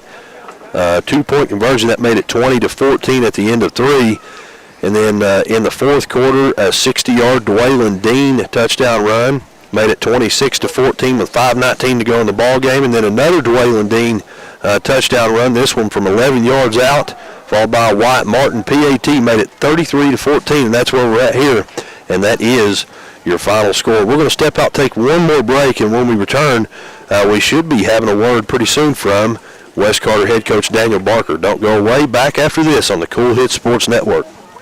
Suttles is a candidate for Carter County Judge Executive in the upcoming election November 8th. A lifelong resident of the county, he's been involved in service to the people for over 40 years, including the college system, firefighting, EMT. And he understands the need for good roads and strong infrastructure. He spent 15 years as the city councilman, currently the Grayson City Clerk. Go to the polls November 8th and elect Dwayne Suttles as your next Carter County Judge Executive. I'm Dwayne Suttles, candidate for Carter County Judge Executive, and I paid for and approved this message. If you're looking for the best pizza in Carter County, look no further than Tyler's Pizza. Also be sure to check out our daily lunch specials, wings, salads, subs, sandwiches, dinners, sides, desserts, and our world-famous Thai Zone. Tyler's Pizza, 120 Cross Street, Olive Hill, Kentucky. Phone number 606-286-4583. Tyler's Pizza is a proud supporter of local high school sports.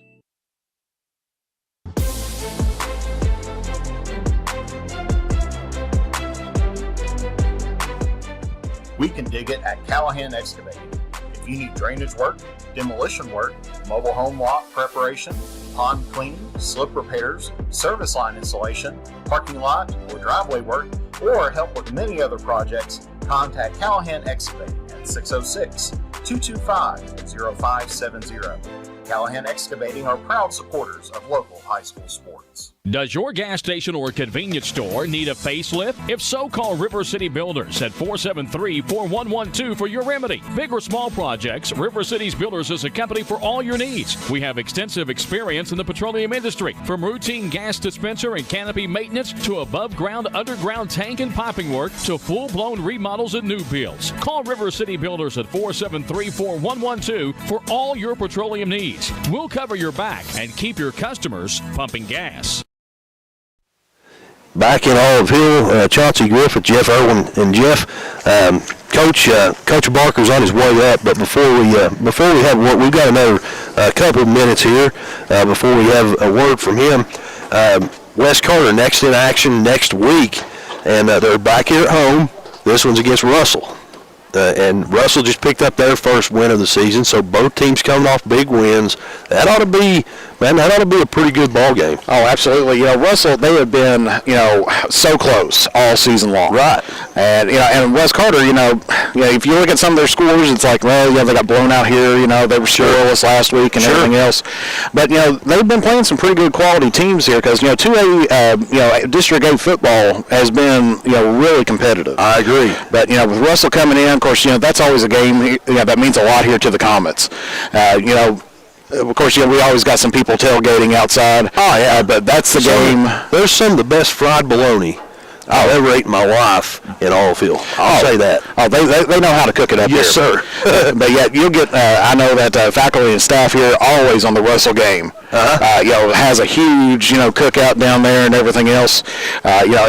Great time and everything. And really this game means a lot. And of course, if you look at the history between those two teams, it's been all Russell, except for the miracle, game like the last couple seasons where they won by a last-second touchdown there by Rory Perry. I remember that. And, and that's one thing that, I'm sure that everybody will be talking about that over here for years to come. Oh, guaranteed. Yeah, that's a program highlight, a career highlight for the player, and that's a if you're the coach of that team, that's something you remember for a long time too. Exactly. So that game's going to mean a whole lot, and really it's going to be good preparation because as we said in 2A football. I think what we say, Breathitt County, 5-2 on the year. Yep. They're 2-0 in their class and in the district. They've played some pretty good teams and everything. But Russell has too, and they've been neck and neck. They went neck and neck with Ashland. Sure. They went neck and neck. Wheelersburg. Yep. I think really the only true game that Russell lost by multiple touchdowns was the Raceland game. And of course Raceland's having a fantastic season this year. Yes, they are. Because you look at their scores, Boone County 2018, and Boone County's no slouch. No, Then Wheelersburg 28-21. Lawrence County, that's another one. Lawrence County's having a great season this year. I think they're playing for a district championship tonight themselves. They sure are. They beat Belfry last week, but one of my best friends is Lawrence County's defensive coordinator, so I keep up with them pretty well. Yeah, they've I've got some buddies from down there. Pastor was originally from Lawrence County and everything else. Yep. Landon Copley, that's right. Yep. And they've been having a fantastic season. But then other games you look at, Montgomery County, they're usually a pretty good football team. Sure. 21-17, 21-14 to Paul Lawrence Dunbar, a Lexington team. Yeah. And then 28-27 to Greenup, and Greenup is having a great season this year. As well, they defeated East Carter, and I think they're playing for a district championship, if I'm not mistaken, tonight, or at least one of the top spots that's out there. I forget if they're ranked number one or where they're at in their district, but I mean they're at least in second place. If not anything. Yeah, they've already punched their ticket there. 2014 against Ashland, and then of course tonight picking up first win over East Carter, and East Carter, pretty good team. And they're right in the mix of top few teams in that district too, and like you said, it's a tough district. Yeah, tough district to get out. And which the only good thing about it is that there's only 4 teams in the district, so they're all going to the playoffs. Yeah. But you're not going to get one of those 0-10 teams coming in on the playoffs. Right. But West Carter's going to have their hands full next week because it depends on how both teams play. If West Carter comes out and plays like tonight, sure, it's going to be a great ball game. I agree. Hey Jeff, another score just came through. We mentioned in overtime it was 7-7. Well, at the end of overtime, Boyd County defeats Rowan County 14-7. So I assume Boyd County, the district champs in the district, 4A. I'm not even sure the number of the district, but congratulations to them. Because they're very well deserving. I know that they hosted up the Eastern Kentucky Athletics Media Day. Yep. And I mean, the coach there, the staff, top of the line. Oh, yeah. Because, you take a look, Boyd County's having a fantastic year. I'm trying to see where they are at in the rankings. 6-3. There was a 1, 2, 3, 4, 5, 6, 7, 8. They're ninth in 4A. There you go. And believe it or not, this is the first district championship for Boyd County since 2008. Yeah, and very well deserving because, they have played some great teams. They've lost to Ashland, lost to Mason County, of course, and then lost to Lawrence County. But Lawrence County, 13-10. Yeah. And, you hold a powerhouse like that, too. That's right. And you got to give Boyd County all the respect out there. They've been doing very well this season. That's right. Happy to see that for them. And there's been a lot of teams that have improved up this year. Agreed. We talked about Greenup County there. Yep. They've made some great moves this season. Sure. Of course, Raceland, kind of pretty dominant in football there. Sure. Lawrence County. Of course, one thing that you kind of hate for Boyd County is that probably they may be looking at Johnson Central on down the line for them when the everything is realigned. I think that district, because Boyd County right now they're in a district with Rowan County, of course, and then Harrison County, Covington, Scott, and then Holmes, which is also up in northern Kentucky, right around. They're only like 7 miles apart. So a pretty big stretch for a district. Of course, I know West Carter's in a district with East Ridge, so that's also a big stretch. Oh, yeah. But some of these things are going to get shaken up again here real soon. Yeah, and for those people that don't know 100% where East Ridge is at, you're pretty much right there in Pike County. I would say go to Virginia and just turn back around. Well, that's about the truth. I went down to East Ridge last year for the game. Of course, a great facility down there. Oh, yeah. Wonderful people. But if you've never been to their facility, it's on the side of a cliff. Sure is. If you kick the ball too far in the end, you're going to bounce it off part of the side of the mountain there. Yeah. And that was a drive. And literally coming back, I was trying to follow the GPS and got lost and ended up in Virginia. Unbelievable. And I was, because it's like, take a left here. I'm like, okay, I'll take a left here. I hit quickest way to get home, and I ended up, and I looked, all of a sudden there was a sign that said, Virginia's for lovers, and I'm like, wait a minute. It's like, I want to be in Kentucky now. Yeah. Hey, I did a basketball game there a couple years ago, 2 years ago, I think, and very, very good bunch of people at East Ridge. I will say that. welcomed me in there and gave me everything I needed. I forgot an extension cord, and they went and found one, and, just a good bunch of people. Yeah, and of course, they're going to, I guarantee you probably tonight, that if they get home by 2, they'd be lucky. Yeah, they've got a long way, and we'll pray for their safe travels down there. No question about that. And it's going to be even longer travel, after tonight. Yeah. The mood changes a little bit after a loss. Jeff, do we have another break to get in? Yeah, I believe we do. We'll step out and take one more break, and maybe when we return, we're getting closer and closer to having a word from Coach Daniel Barker. We'll be back right after this on the Cool Hit Sports Network. In the upcoming election, vote Eric Ross for Carter County Sheriff. Eric is an experienced police officer and a dedicated family man.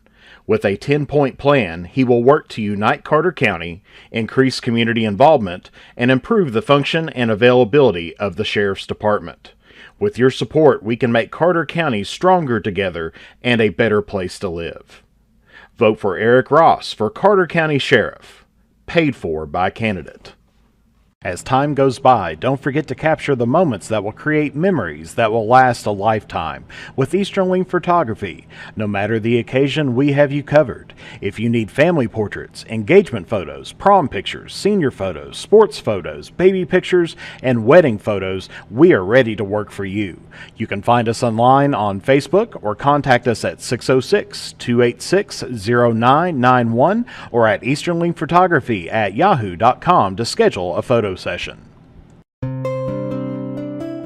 At James Do It Best Hardware, we are not just another hardware store, we are your hometown home improvement partners, offering personalized service to help you get the job done right the first time. We are also your local steel dealer.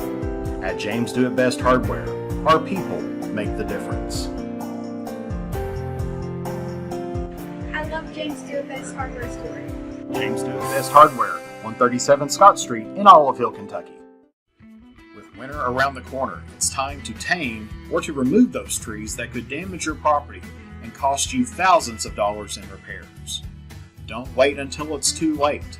Call the tree experts at Orcutt's Tree Service and Stump Removal at 606-356-8850 to schedule your free estimate. Orcutt's Tree Service and Stump Removal in Olive Hill, Kentucky are proud sponsors of local high school sports.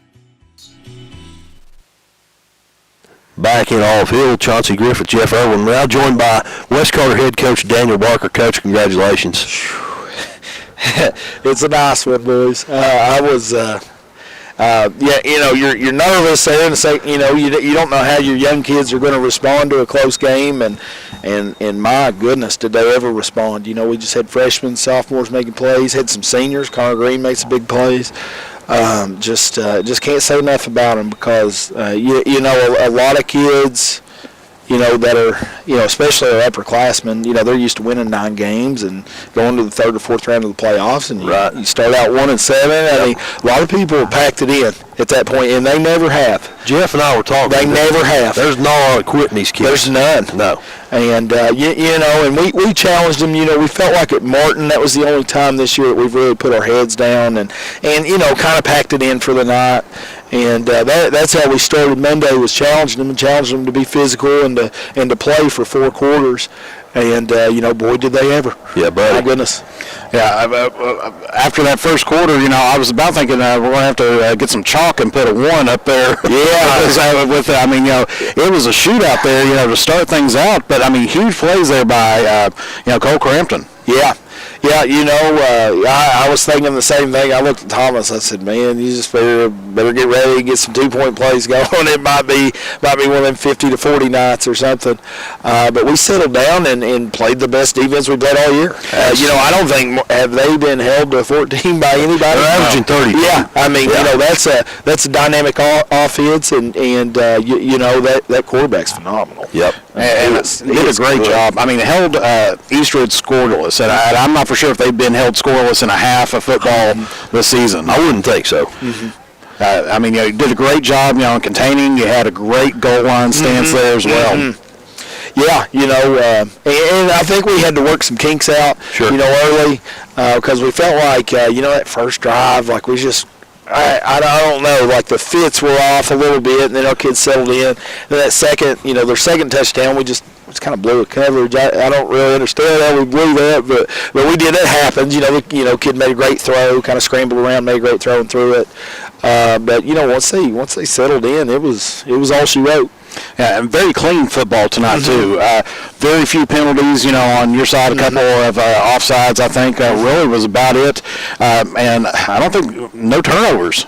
No. Yeah, I mean, and we harp on that every week. We're like, guys, if we're getting penalties and turning the ball over, like,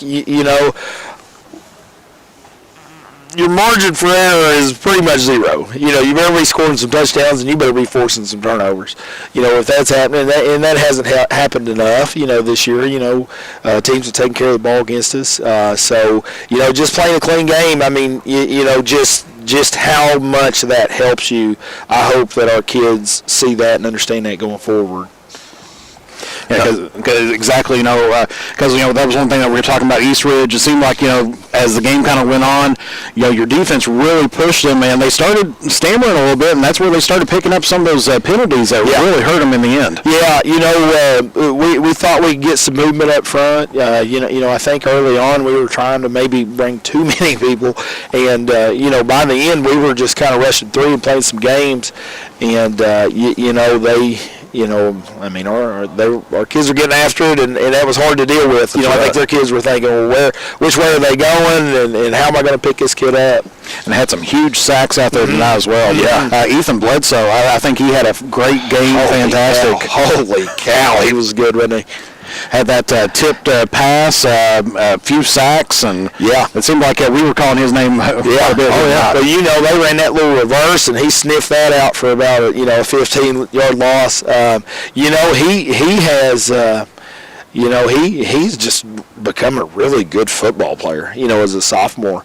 We had to move him to center, and you never know how kids are going to take that, moving from tight end. He's loved it, and, it's made us better up front. We didn't have him at center 2 weeks ago against Prestonsburg, and you could tell, we just – the kids know that he's a very good player and gonna do a good job for us, and I'm happy for him because that's the best defensive game he's had. Coach, overall, after the game, post game, you had your team out there. It seemed like, man, just even walking off the sideline, everybody kind of a little extra pep in their step. How does your team look here? They're just happy. Our kids have never quit believing in what we do. Right. And they know that this year is not ideal. Even if you just look at the way that we've played, let alone all the other stuff that's going on. But they just believe in what we do. And to see that pay off tonight, like we built this up, we call this our Super Bowl because it was. You win and you go to the playoffs, and you lose and you don't go to the playoffs. So it really was, as far as football goes, life and death. Just to see them, because our young kids, we're trying to get them to understand what big games are and what you have to do to win big games. Right. Because we're losing that. Our seniors have been part of that, but none of our other three grades really have. There were some juniors that were little kids during all that. Freshmen, sophomores, they didn't play. I think it's a process. If you look at the success we had, those kids had to build that in stages. And even the last run that Coach Brown had, we had to beat Lewis County to get into the playoffs, and just what that did for us going forward was tremendous. So just hats off to them. I'm glad they're excited. Yes, sir. I'm excited for them. Yes, sir. We tell them all the time, it's not our team. It's not me or the coaches. It's like, listen, we got to play. And that's what I told him this week. I said, I never made the playoffs, neither did Coach Thomas, our offensive coordinator. Coach Wagner never made it. Coach P. Simon never made it. I said, it is a big deal. If this is the 11th time in school history we've made the playoffs out of 50 years, it's like maybe we haven't had the season that you want, but we haven't had many seasons where we earned our way into the playoffs. Exactly. It's like this is a big deal. Yes. Be excited about it. Under the circumstances, this is, at this point in the season, this is the best case scenario that we have left. No question. To see that pay off, I mean, that's just tremendous. I love our kids. It's frustrating. We get frustrated because they're young and inexperienced, and I need to be more patient. But my goodness, what heart!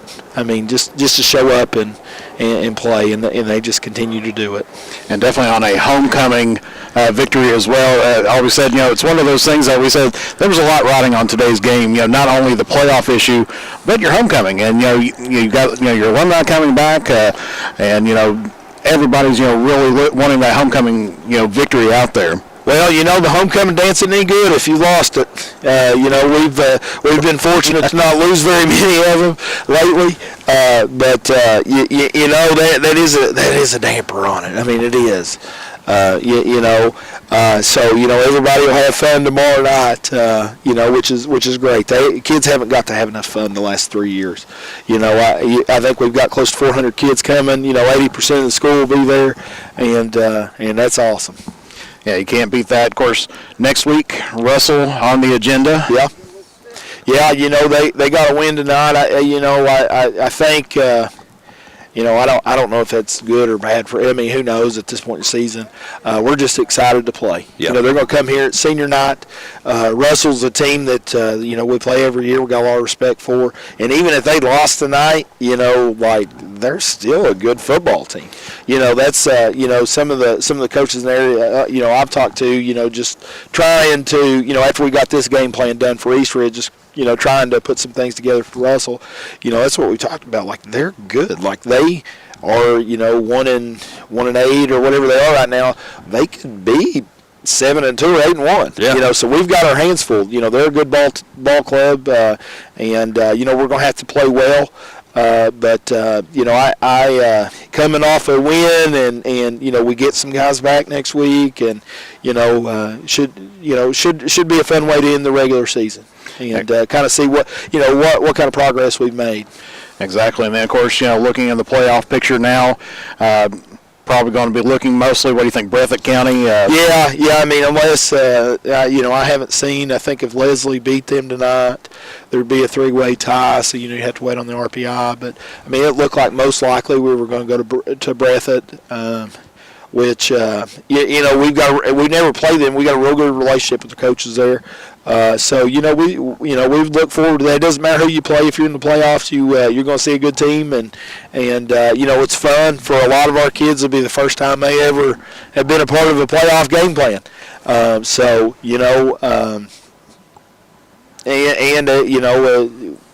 We have a chance to have some more kids back, and play. So we're just excited. That's the thing. You're looking at 2 weeks down, or at least 2 weeks down the road. Plenty of time to get some people healthy and everything. Hopefully get Cole back on, back in game shape and everything else again. Yeah.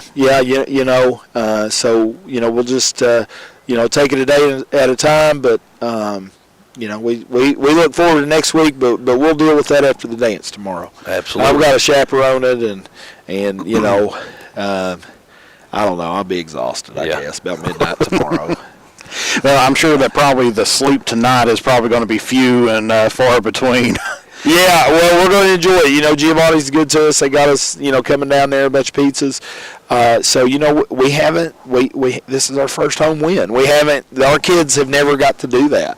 And that was the thing we did before COVID, and they've always been great to us. And they've went, after the home games, but it's a little different, if you haven't won. So winning, everybody would be there, everybody would be happy. And let me tell you, no kids deserve it more than our current kids. Exactly. I can remember our first district win that we ever had. Grady Lowe took us to the truck stop. Yeah. And it tasted a whole lot better, after coming home with some hardware and everything. It does. But, definitely, these kids, they deserve it. They played their hearts out there tonight, both on the offensive and defensive end. Sure. Yep.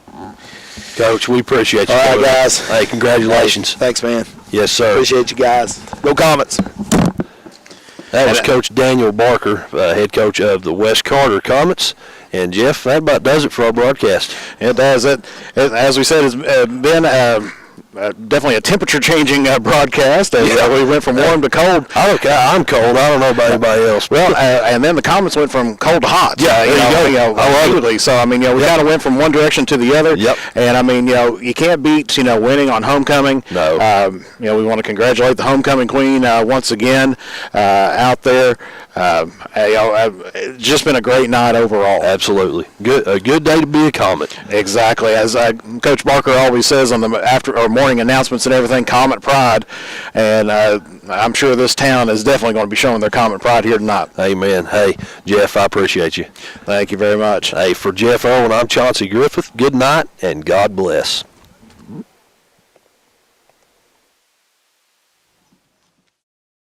You've been listening and watching West Carter High School football.